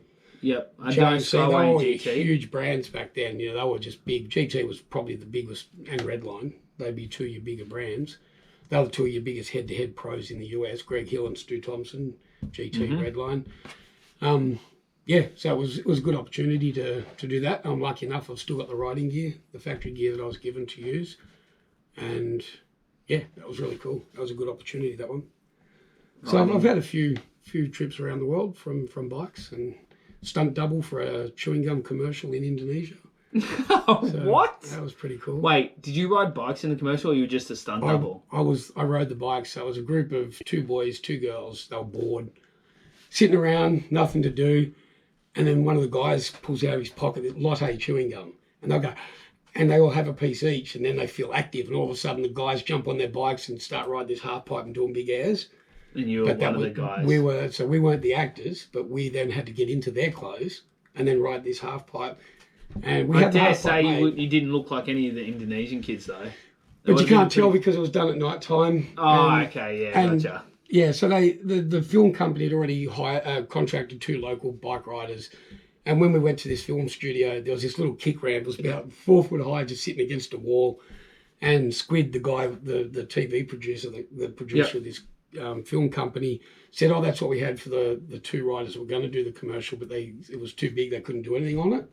So Rick and myself, I picked this guy Rick, who was a friend of mine in Canberra, who was a freestyle rider. I was more the racer, so that's why I was lucky to get this opportunity for Japan. Okay. And that Japan trip was so successful that then we got the gig for Indonesia. And we laughed at this little kick pipe. I went up it and just did this big foot plant about 8 foot up on the wall and then back down onto it. And the producer guys just gobsmacked. And he goes, "So what do you want then for the thing?" And Rick was joking. He said, "Build us a big half pipe in a baseball stadium." And they said, "Let's do it." Within 4 days, they had this massive 12-foot transition half pipe that was like 50 foot long with a big box jump. Do you have to tell them though? We had to draw it up in the room. We drew it up on napkins in the motel, and then they built it. We oversaw it, and they built this massive half. I've got photos of it all, man, to show you. It was so cool. So we got to ride this. It was like a $30,000 half pipe that we got to design and ride in Indonesia. It was so cool. It was awesome. You must have been like, they're not going to do it. And then they're like, Rick was joking. And they said, "Really? Show us what you mean." So we drew all these things up, and that day they got straight. They used that half pipe to film a commercial, which went 2 days of filming, and then it got just pulled down and taken to the tip. Just like that. It was crazy. Absolutely crazy. But for chewing gum. Yeah, Lotte Chewy. And you know what? I never got to see the commercial. You haven't seen the ad? Never saw it. It went ahead. We know it went ahead because Squid, I'm going back 94, you couldn't just email it across. I wonder. That was the problem. Look, I've searched. Rick and I have searched. Rick ended up getting a copy in a beta video and lost it. So I never got to saw it. Yeah. Betamax video. Is that it? Is that the branding? Lotte? Lotte. E? Yep. It's still around. It's big. It's a big Indonesian brand, but it's throughout Japan and China. But I've searched. I couldn't find it. Oh my gosh, that is gnarly. Yeah. Is there anything else like that you've done? Because obviously there's, we've got 40 years worth of stories. We can't talk all night, but spit me a couple more like that are pretty interesting. Obviously that's like, up there gnarly. Is there anything else like that? Not really. Probably it. A few little things here and there, but more local. As I said, I didn't travel internationally too much. Yeah. No. Not at all. Something just popped into my head. I think we were talking in the section that was cut out. For 30 minutes without it recording. Oh, Yeah, of sorry. all the things, don't. Oh, I should have thought about it too. It's also my responsibility as a host. But I don't know why it's just popped in my head. But you never had coaching back then. You were saying like you just riding these insanely rigid, no suspension. Basically, what some people would call like a came-up bike almost. You know what I mean? Like you look at it, skinny tires. Not quality wise, but style. Styling Yeah, wise, absolutely. not quality wise. Yeah, totally. But styling wise, you look at it, straight top tube. The thing almost looks like a triangle. You had no coaches, but you did go onto coaching. I went on to coaching, yeah. What was that like the same sort of motivation as what you're doing behind the YouTube now? Or did someone say, hey, you should start doing this? I was getting everybody. It actually eventuated because I couldn't go to the track on a Friday night to the BMX track back in Canberra without parents coming up asking for help. I started helping Lee Darrell. I started training with Lee Darrell a little bit. His dad wanted me to make him faster. Lee Darrell was a young kid who'd won a few world titles and then struggled for the first little bit getting into the rubbing elbows with some of the pros. Yep. He was just always used to being in front. So started sort of training with him a bit. He started getting a bit more aggressive and then people started wanting more coaching and with me. So it became a regular thing. Started doing a lot of coaching back in Canberra, but... so what year are we talking? Was this like unofficial before you set up your business with it? Because I know you had your... I set up the business because the coaching started. So, so I started coaching about 2000. Coached for about 8 years in Canberra. And created a thing called Speed Tap, which was a talented athlete program. Oh, cool. I didn't know it was an acronym. Yeah. Well, we started out as Speed Spec. So it was speed-specific training. Yep. So that's where I started the name. Obviously for race training. Yeah. Then we got involved with the AIS and they created this talented athlete program that I was to coach me and Caroline Buchanan's dad, Laurie, and a guy called Wayne. The three of us all worked together. I was the coach, Laurie was the organiser, and Wayne sort of oversaw everything and lined things up. And so the three of us worked really well. It was good. And then when the AIS part of it came into it with the talented athlete program, I just changed Speed Spec to Speed Tap, and run it as a spin off of. Yeah. So it was and it went from that, and then it just started. It got pretty. I was coaching for free, and parents were saying, "No, you should be paid for this." And I wanted to avoid money. Money causes problems. Yeah. Okay. And sure as shit, the coaching lasted about a year after the money was involved, and that was it. The goalposts kept getting moved. Things started to get political, and I think you got to have money because you got to create a paper trail for security if somebody gets hurt. But I had my first aid, I had my coaching certificate, the track had the insurance, I had my insurance. Everything was fine. I didn't want the money, and the money's what killed it in the end. So I just wanted to do it for free.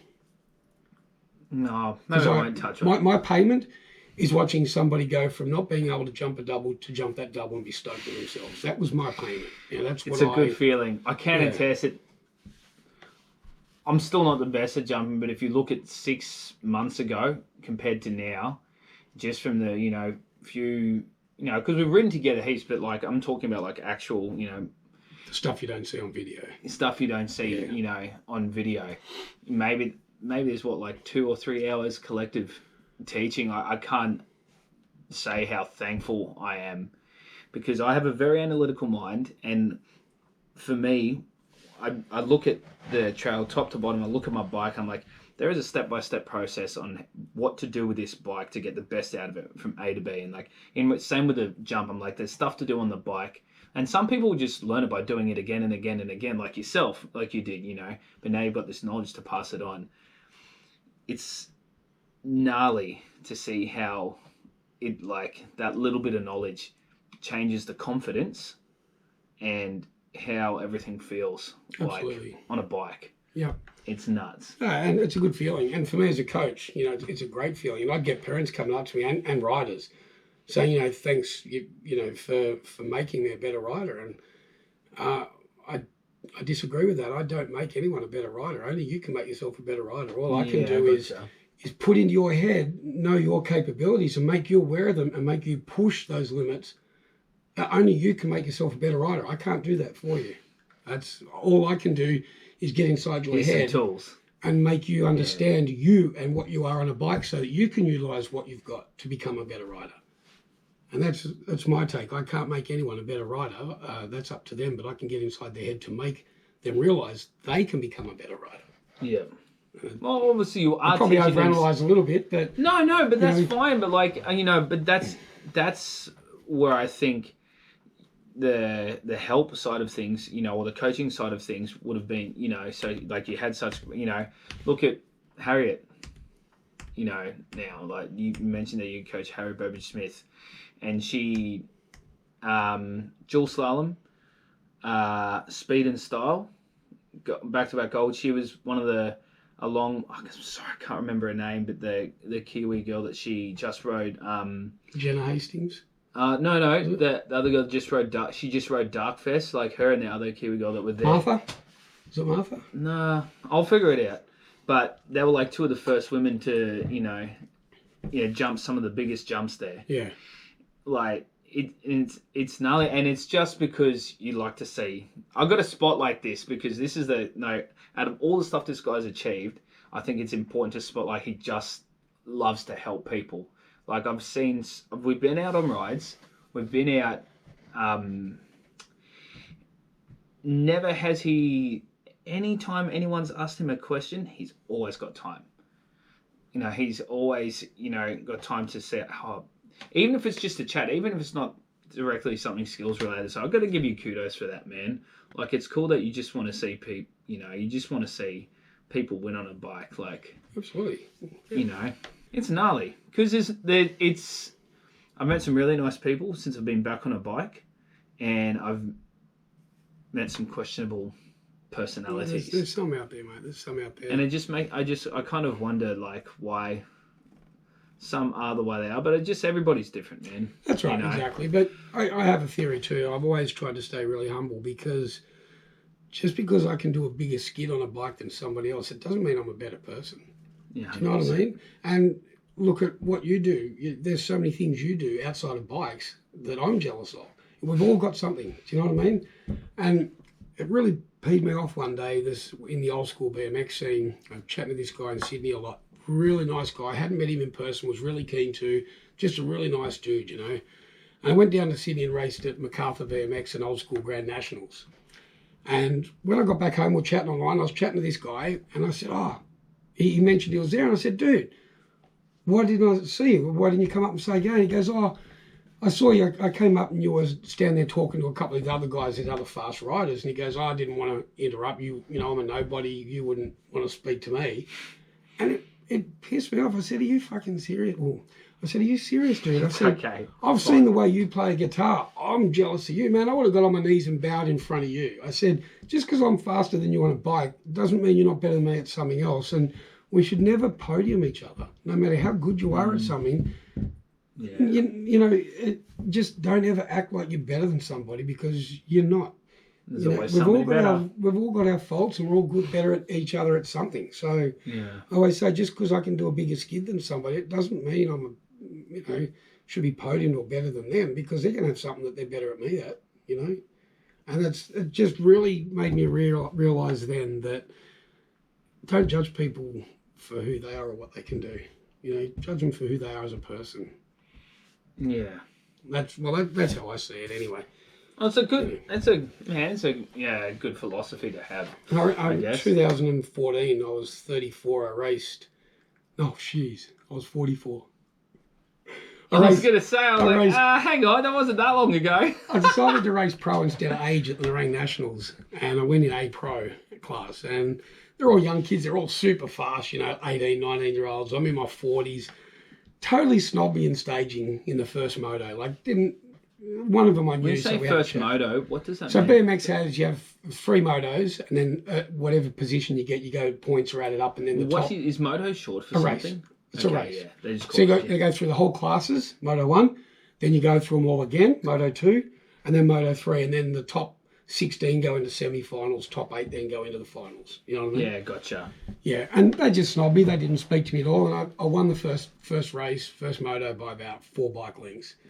And all of a sudden, come around and, an hour and a half later for the next round of racing. It started to and change, they all start to chat to you. It's like, and I remember sitting there going, I'm the same guy I was an hour and a half ago when you didn't even look at me. Now they want to talk to me and go, oh, man, how long you been racing? And it made me realise that people will judge you on what you can do and instead of judging you on who you are. And I don't like that. Yeah. I didn't say anything, but one of them asked how old I was, and I said I was 44, and he goes, you're the same age as my mum. And I said, I know, I used to sleep with her in high school, mate. And all his mates are just laughing, and, I just became one of them then, but it was just perfect comeback. My gosh.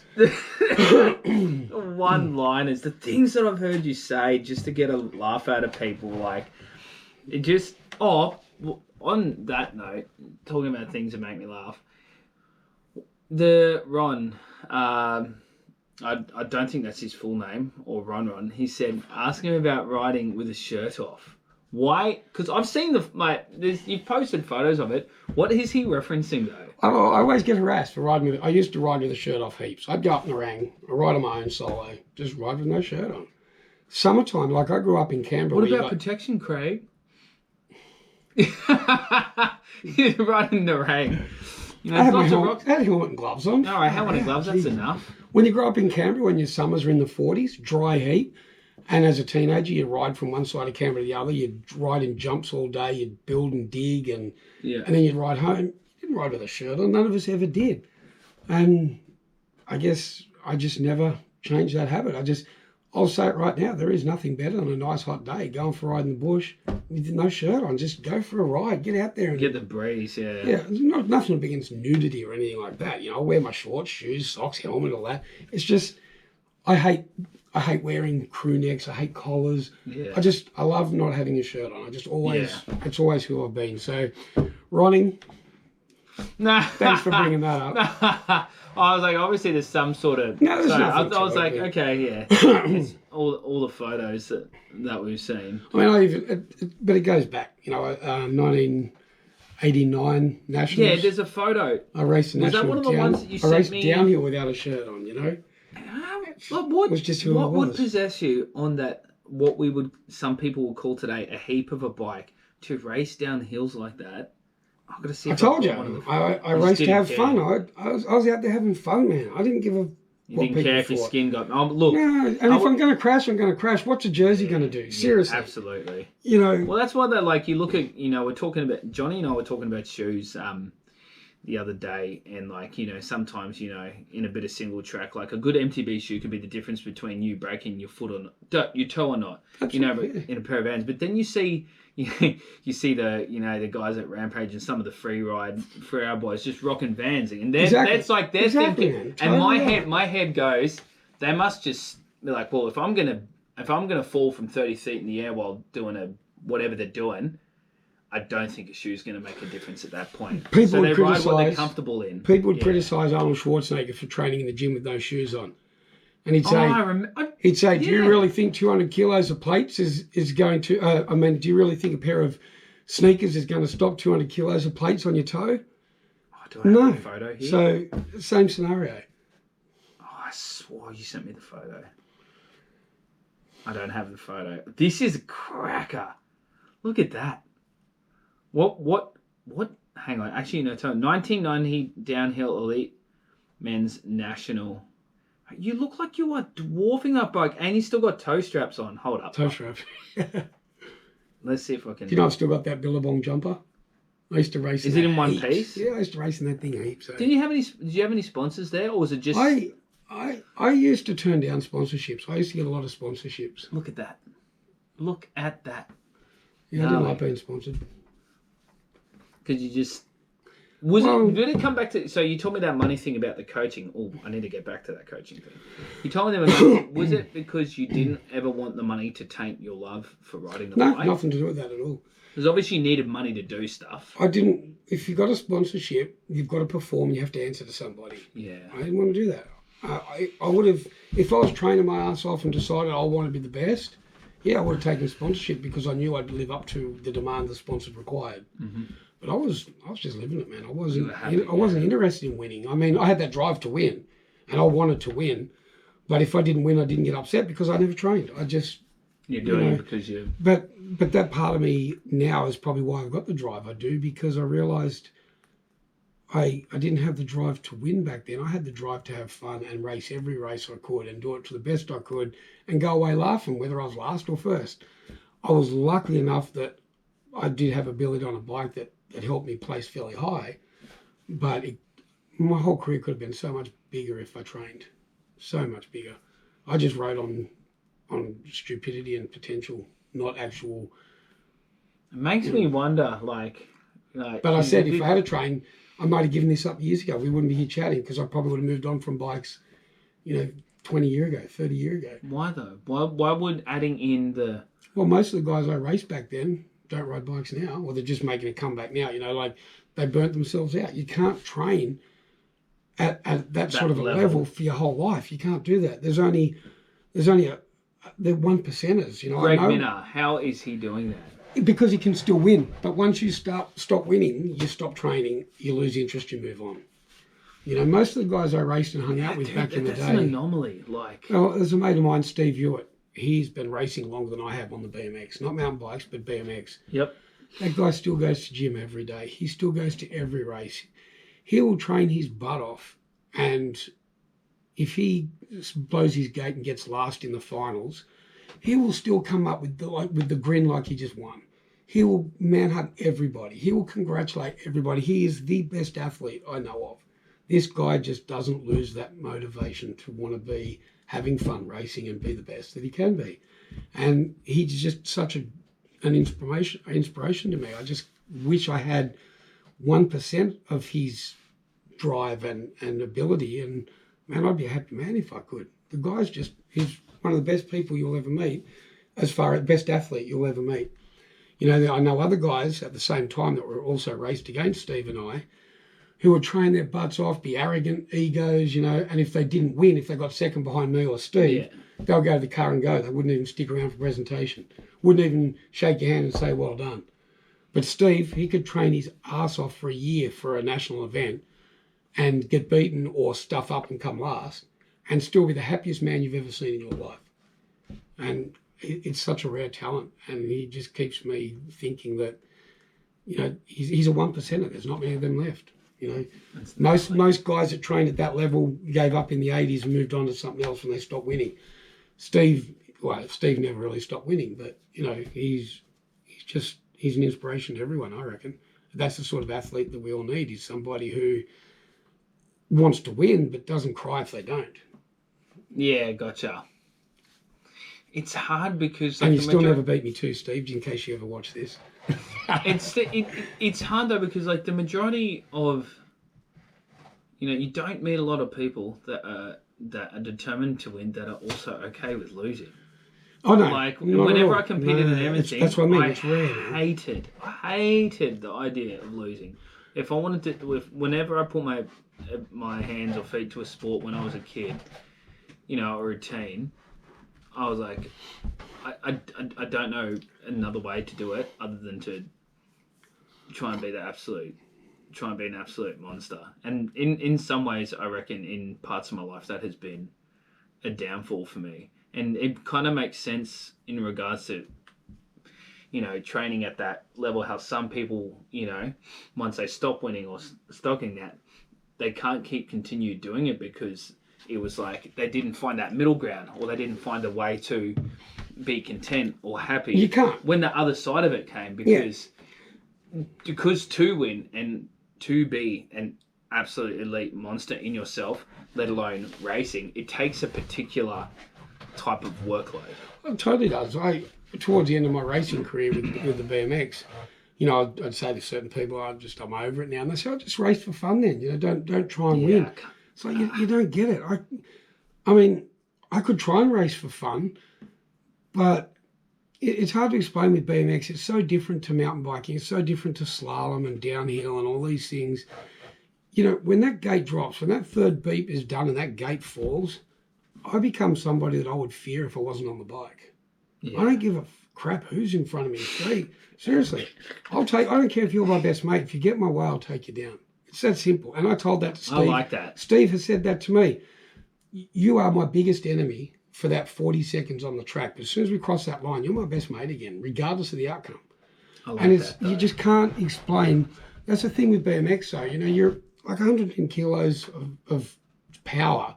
You're like a tight rubber band waiting to be cut. You know, when you crash, you come down hard on BMX, you're braking 40 kilometers an hour down the first straight, jumping 10, 15 meter doubles. You know, and you've got 7 other riders that are willing to take you down if you get in their way. It's not a kid sport that people think it is. BMX is more violent, more extreme than mountain biking will ever be. And I know people might argue that, but especially today when you're riding hard-packed tracks, you're riding this little 20-inch bike with 60, 70 PSI, you're spinning your absolute butts off, and you've got all these other riders willing to take you down if you get in the way of them. Not only that, you've got massive jumps, you've got rollers, the slightest stuff up, and you come down, there's no forgiveness, there's no leaves, there's no soft dirt, you know, there's no sharp rocks to slice you up either, but, you know, BMX is just it's a nasty, aggressive, insane, adrenaline pack. You can't describe it. You know, like when I raced downhill, I could talk to myself. I could talk to myself while I was in the downhill. I was going to say though, amping yourself like, come on, get on, get that pen. With BMX, when that gate drops, you can't remember anything until you cross the line. You don't get a chance to talk to yourself. Do you think that other people though? Do you think that other people? Sorry, just a question that popped to mind. Do you think that other people, because that might be your experience, but do you think that other people operate in a different way, or do you think the majority of the top racers your top racers are the same? You don't think it's all instinct. Everything's instinct. If a rider gets in your way, you don't think, oh, you just instinctively lay the bike down a little bit and get around. You know, like there's no. It's 40 seconds of just sheer adrenaline. That's exactly what it is. It is an insane sport. It's really. I love BMX for those reasons. BMX is, and like I said too, downhill and all that. Yeah, that's good, but BMX, you're jumping massive doubles. You know, this big dude, like I'm talking pros, you know, 6 foot riders on 20-inch BMXs. It's psychotic, man. It's just hard to fathom. You really got to watch a BMX race, a good pro race, to truly see where I'm coming from with it. I also think what would be helpful is like, because people, this is one of the reasons I wanted to bring Craig on here, is to give perspectives on this, because Formula One is like one of the biggest things in the world because it's so sick to look at and watch in the way that it's marketed around. When you watch a bike race, the reasons that it's intense and crazy and aggressive, and coming into a turn, a rider's got to lay a bike down to come out of that turn first. It's so hard to see that. It's so hard to see from like just watching it, what makes it crazy. So I'm hoping that, Craig giving perspective like this, to all, the different bike sports that we've talked about, just shows like how nuts, like some of the feats, like what you've achieved yourself, what, racers go through, what pro free riders go through, even, down the trials, like how crazy it actually is. And aggressive, like some of the speeds, the distances, the power, like that 40 seconds that you say. I've never heard that perspective, because when I look at a BMX race, I know there's a lot of skill involved, but I don't know the ins and outs of what's happening. Yeah, so that exactly. gives me like another, like, it's like, I'm like, that if you weren't switched on, that'd be a bad place to be in. Absolutely, and I meant no respect to mountain bikers when I said it. Mountain. No disrespect. Yeah. Like, but understand, when you're going down a hill on a mountain bike at 60, 70 kilometers an hour, it's just you. That's psychotic though. But what you crash on are things that aren't moving. With BMX, you're still doing similar speeds to a lot of the downhill trails. Imagine a downhill trail that is as wide as a road, and there's 7 or 8 of you at once. Imagine just a top 8 going down a hill, first one to that finish line, a 40-second downhill run. Like, picture that, a wide road with the terrain that we ride on, rocks and, all the jumps. stuff, yep. Imagine 8 riders, like an all-in, a mass downhill. Chaos. A mass downhill, but only 8 riders and 40 seconds long.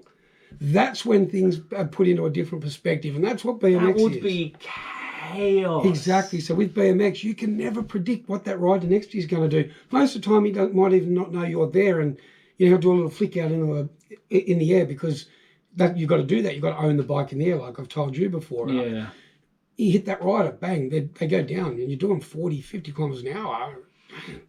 Someone showed me a crash not long ago, and it was just a rear wheel flick which put him onto the top tube, and then because he had no feet down, he shot out of the lip of the next double, and a guy crashed onto the back of him and landed on his head.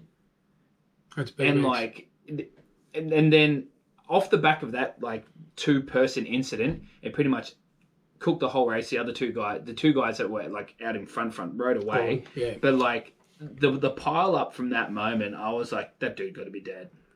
Like he literally had the guy jump in the double from behind him that got clipped up in his wheel before he went over and had his big stack. The guy landed on his head. Yeah. I was like, he's got to be dead. It's Like it's scary, and there's a bigger risk there, but they're all risks. The faster you go, the more you're at risk, no matter what the sport is. You know, even dual slalom nowadays is so quick that you look at that was crazy to watch a crank. Baxter Maywald over the berm, broke his wrist. You know, Just G'd out, yeah. When you're at that elite level like that, all riders... Another crash Oz rider. Exactly right. But all riders are at risk. But yeah, BMX does take it. But, you know, I think I didn't lose the nerve. I don't think I could ever lose the nerve. It's there, 100%. Just been doing it for so long, it was time. And yeah, I'm just enjoying riding my mountain bike now. I'm loving it. Well, it's funny, even though it's a different scenario, there's a trail we ride, and it's on my personal YouTube channel. If you, in the comments, want to know about it or like see the trail, we were filming for the review for your Liat Enduro 2.0 helmet. Yep. You came over the lip of the first chute. Oh, And you didn't tell me you're going to jump it. Yeah. Now, this chute's, I mean, it's not like this, it ain't, you know, like North Shore or anything, but it's pretty steep. There's a couple of, it's been ridden a bunch of times now, and at that stage, there's a few jagged rocks. It's not that wide. Like, if you go like half a foot off, you're probably going to clip your bars on a tree. All I heard was the whoosh of your tyres in that last turn into it, and he aired out of it, but when he came over, this is like how my head takes in information. When he came over, the split second, his eyes were straight down on where he's going. I don't know what it was, but he chopped through 2 branches on a tree and they just exploded and flew off in the air. And he had no clue it happened. And in the footage, you hear, ah!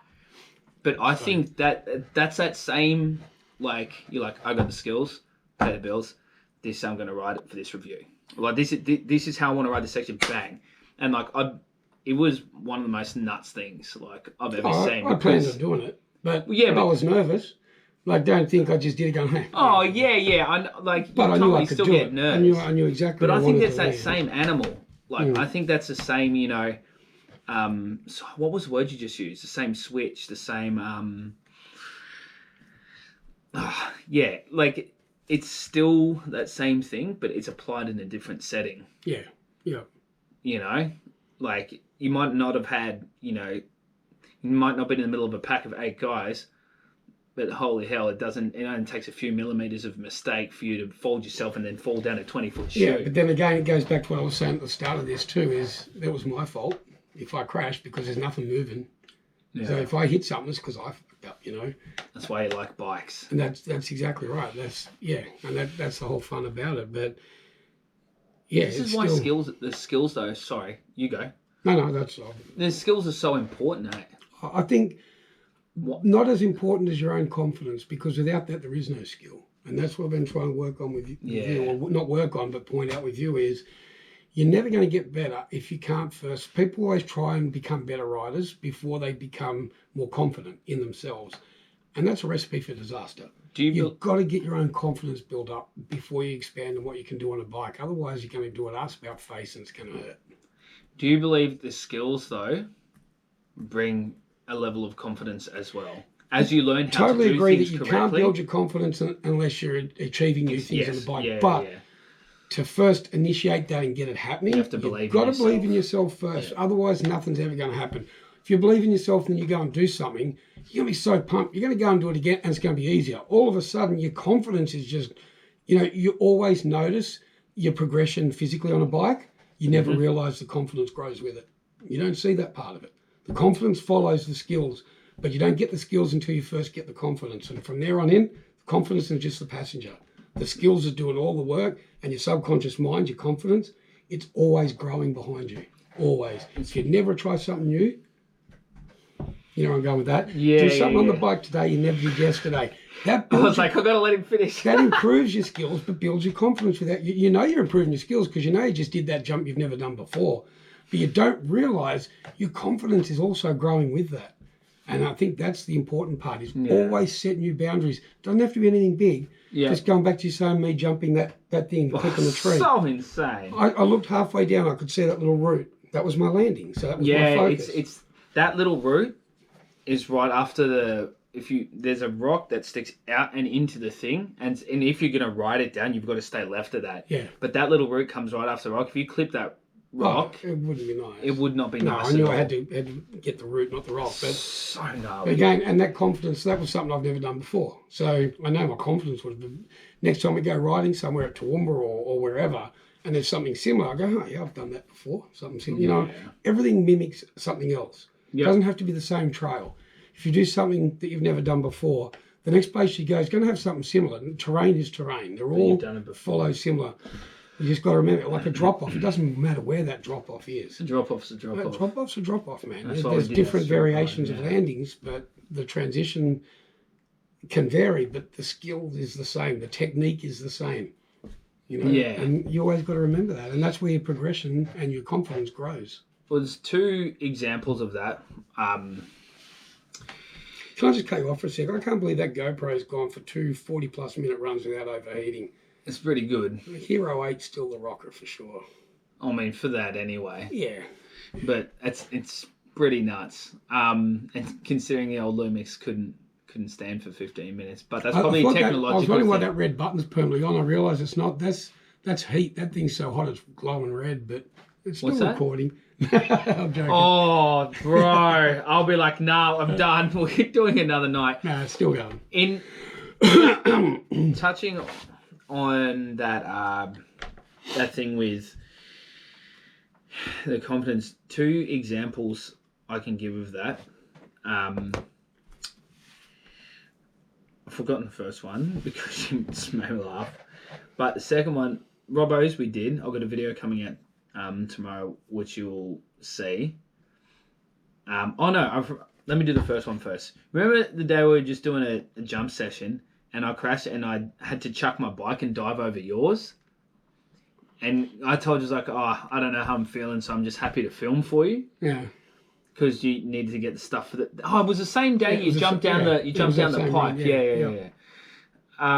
You're like, all right, you got to go do it again. And I was just like, nah. You're like, we are not leaving and I am not filming until you go and do it again. Then you said, and I was like, all right. And then I went back up and it was annoying because the thing that... I'll get over this mental block at some stage. I crashed and I was like, I know I can do this jump. It was a pussy crash too. It was so dumb. It was off to the side. It wasn't a big crash. He just got loose, went sideways on the grass, and crashed because my bike was in the way. So it wasn't... I was ready to ride it out. I was like, I'm not going to run over his bike, and chucked over the thing. But then you let that get to your head. Why? Yeah, and then I went back up and did it, and not that I just do the table, but I did the double as well.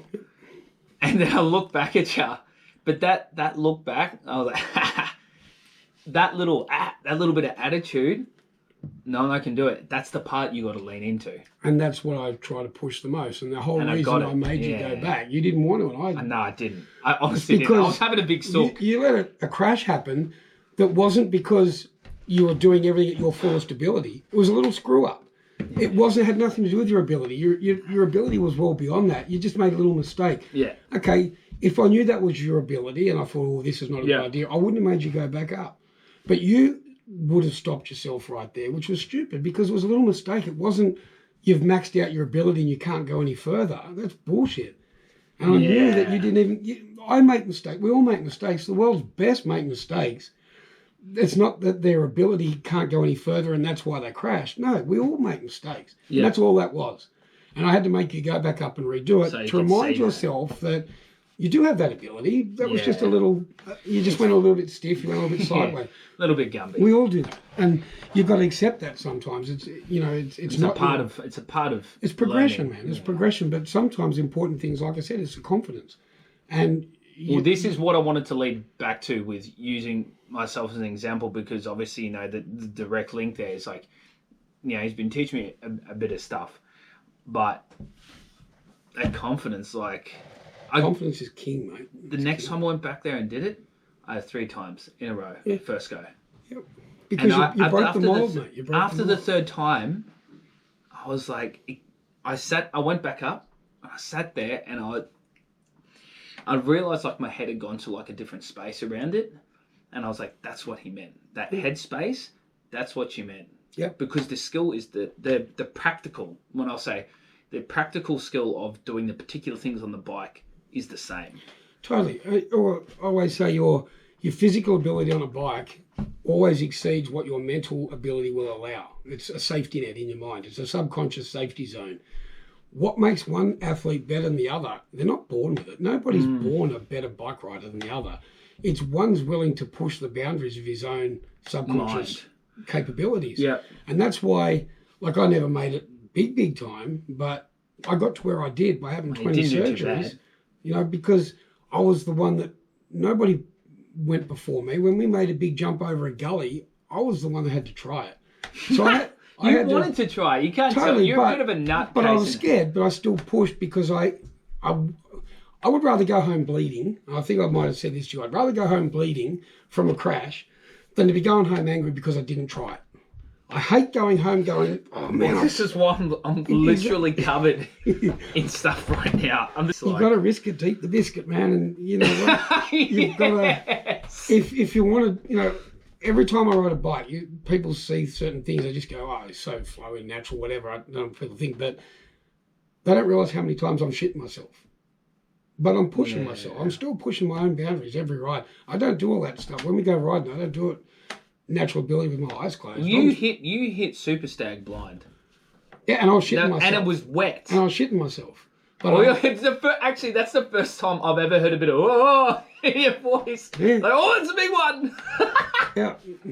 I want to do the big ones now as well because I want to push my boundaries more still. I'll never stop. And that's, you've got to... People are worried about crashing, so they don't do these things. I'm worried about crashing, but I try them. I'll hurt myself occasionally, but if only you knew how... I think I've had over... We were talking about this with my wife the other night. I've added up over 6 months in hospital in my lifetime from bike riding. Oh my gosh. But I sit here now, I don't creak in the mornings. I get up, the body works.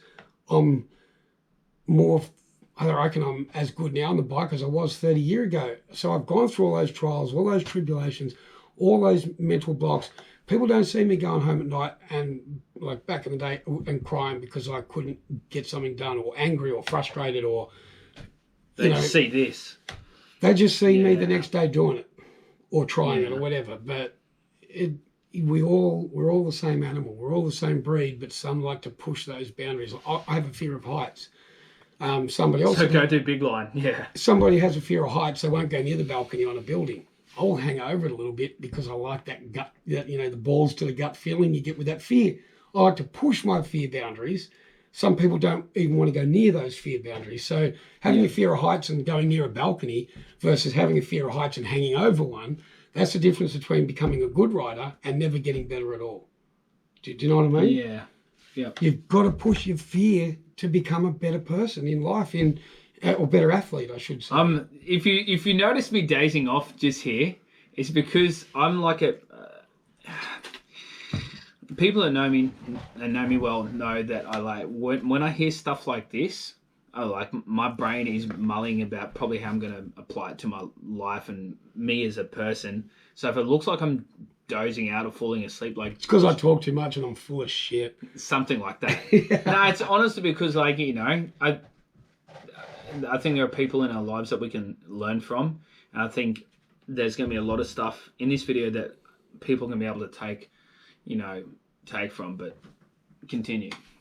Oh, well, that's pretty much it. I just wanted to say, don't, you know, let's use the flow trail at Narang, the Comgo, that last section. Oh, you know, love it. People are scared of that, the jumps and things. But like I said, if you're always going to be scared of it, you're never going to become better. And that means, are you really ever going to start enjoying it more? You've capped your enjoyment level. If you're only ever going to be this rider, you're only ever going to enjoy it that much.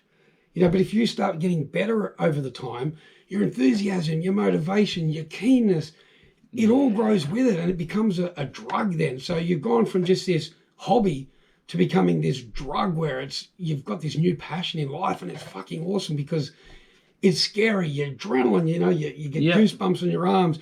You're scared. You've got to try this jump, but always remember too, if you're looking at it, you're willing to do it, but you're scared. It means you can. You're just scared. I always say, you know, if I look at something and go, no, not interested, that means I'm not interested. But if I'm sitting there contemplating it, it means I know I can do it. I'm just scared to try it. You said directly, like referencing, fight your fears. You've got the skills, just fight your fears. It's your fears that's holding you back, not your skills. There's literally, I think, just before I like put my foot on the pedal to like hook down Robbo's for the first time, and it's a drug. It makes sense. The other thing I was going to say, yeah, it is big time. That stoke, chasing that stoke is a very real thing. That's why I'm still loving my mountain biking right now, because my mindset is get the stoke. I'm 53 I'm 54 this year, and I'm on this bike. I've got full control of it. I'm doing 40 plus kilometers an hour down a trail this wide with trees at each end. Trees, rocks, boulders, jumps, a lot of it, yeah. The adrenaline in that, and the noise of those tires pinning off those rocks. It's the best, eh? It's so good. It's the next best thing, next best adrenaline you'll ever get on a bike to BMX racing is, without a doubt. It's just, man, hearing the suspension work. Pushing, if I just roll down there and just roll to my capacity, I don't enjoy that. And, you know, a lot of people, I really hated this. I always get this a lot when we go riding. A lot of people say, oh, you're a show-off. And why am I showing off? Every time I ride, I like to do what I can do on a bike. And I like to try things I haven't done, or I'll see something I want to try and gap that or something. Your little rear tie taps on trees. I don't care what you think. You see it as showing off. I see it as challenging myself. That's and fine-tuning what I can do. So not just something new, but even things I can do, like, you know, when we're street riding, you know, I do a 360 off a wall or something and people are showing off. No, it's me making sure I can still do it. Or if I've never done it before, it's me making sure I can do it. Yeah. It's me becoming better every day. And that's like that saying that I finish my videos with, that didn't come by chance. Do something on that bike today that you never did yesterday. It doesn't mean go and try a friggin' backflip. It means just means tell simply, big nuts that. if there's a trail you ride that's got a rock here and a rock over there 4 feet away, just try and manual it. Just try and, we're talking something that you could do with no feet with your eyes closed, but if you've never done it before, do it. You just added something new to your resume of abilities. I can't wait to be back on a bike, man. This is going to drive me nuts in a good way.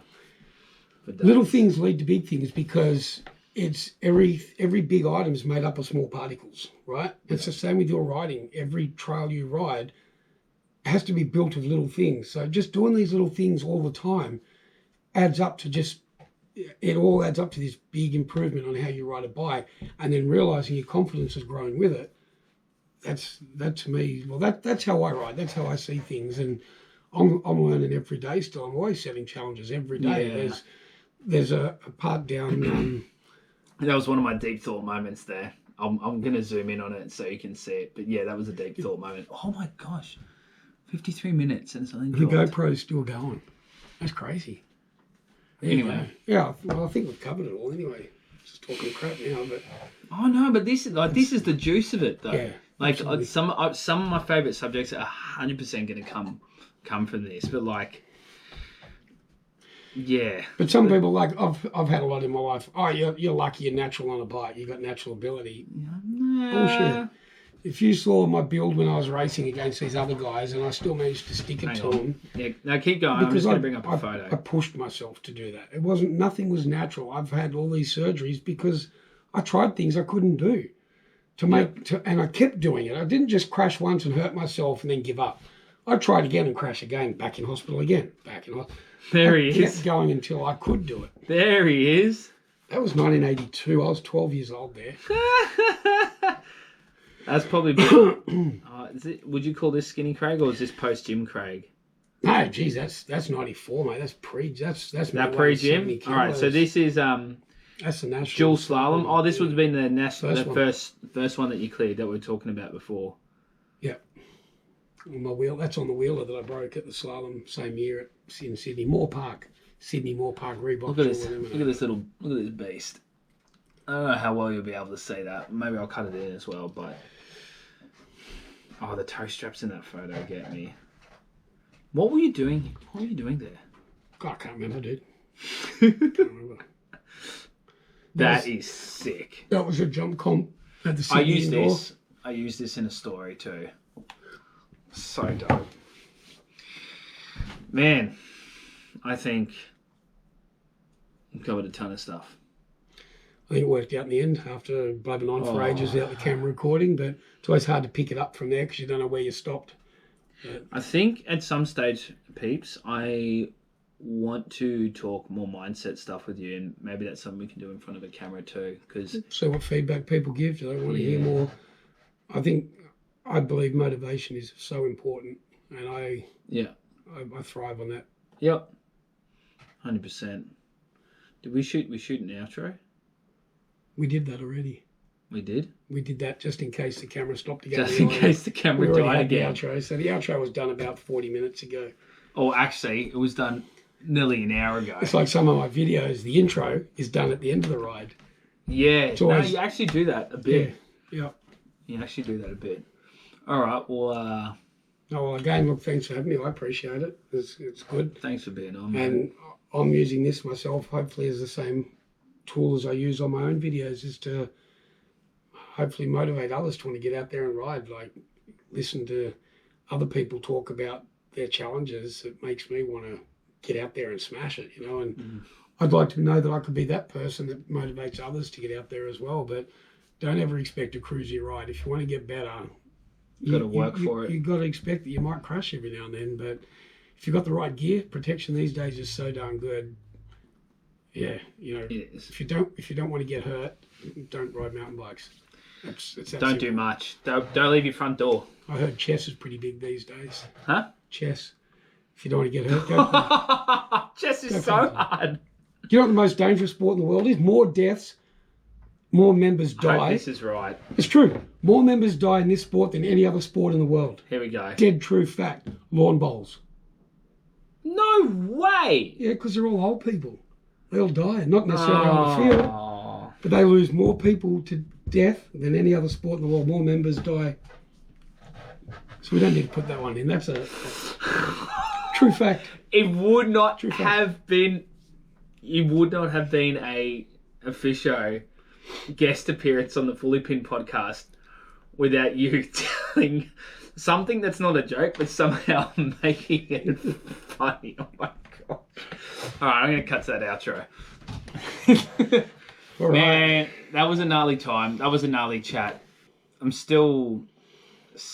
Oh man, there's so many questions. This could literally go on for hours and hours and hours, but I just want to thank Craig for his time and having me in his home and having us around. We apologise for the camera kerfuffle. These things do happen sometimes with tech, but the Fully Pinned podcast is very happy. You were requested by a few people, which is cool. To come on when I put a poll up. Yeah. Oh, okay. I didn't even see the poll. Oh, the page. The page. You blocked me from it, you fucker. I don't think I did. But yeah, no, I appreciate it. I'm stoked to be part of it, and also I love your drive. I love your passion. I love what you're doing. I think thank you. These things are awesome, and I'm stoked to be part of this. And if me being on it can gain another 1 or 2 viewers, let's do it. Yeah. Thank you. I appreciate that. Let's get it that. growing. The Fully Pinned podcast.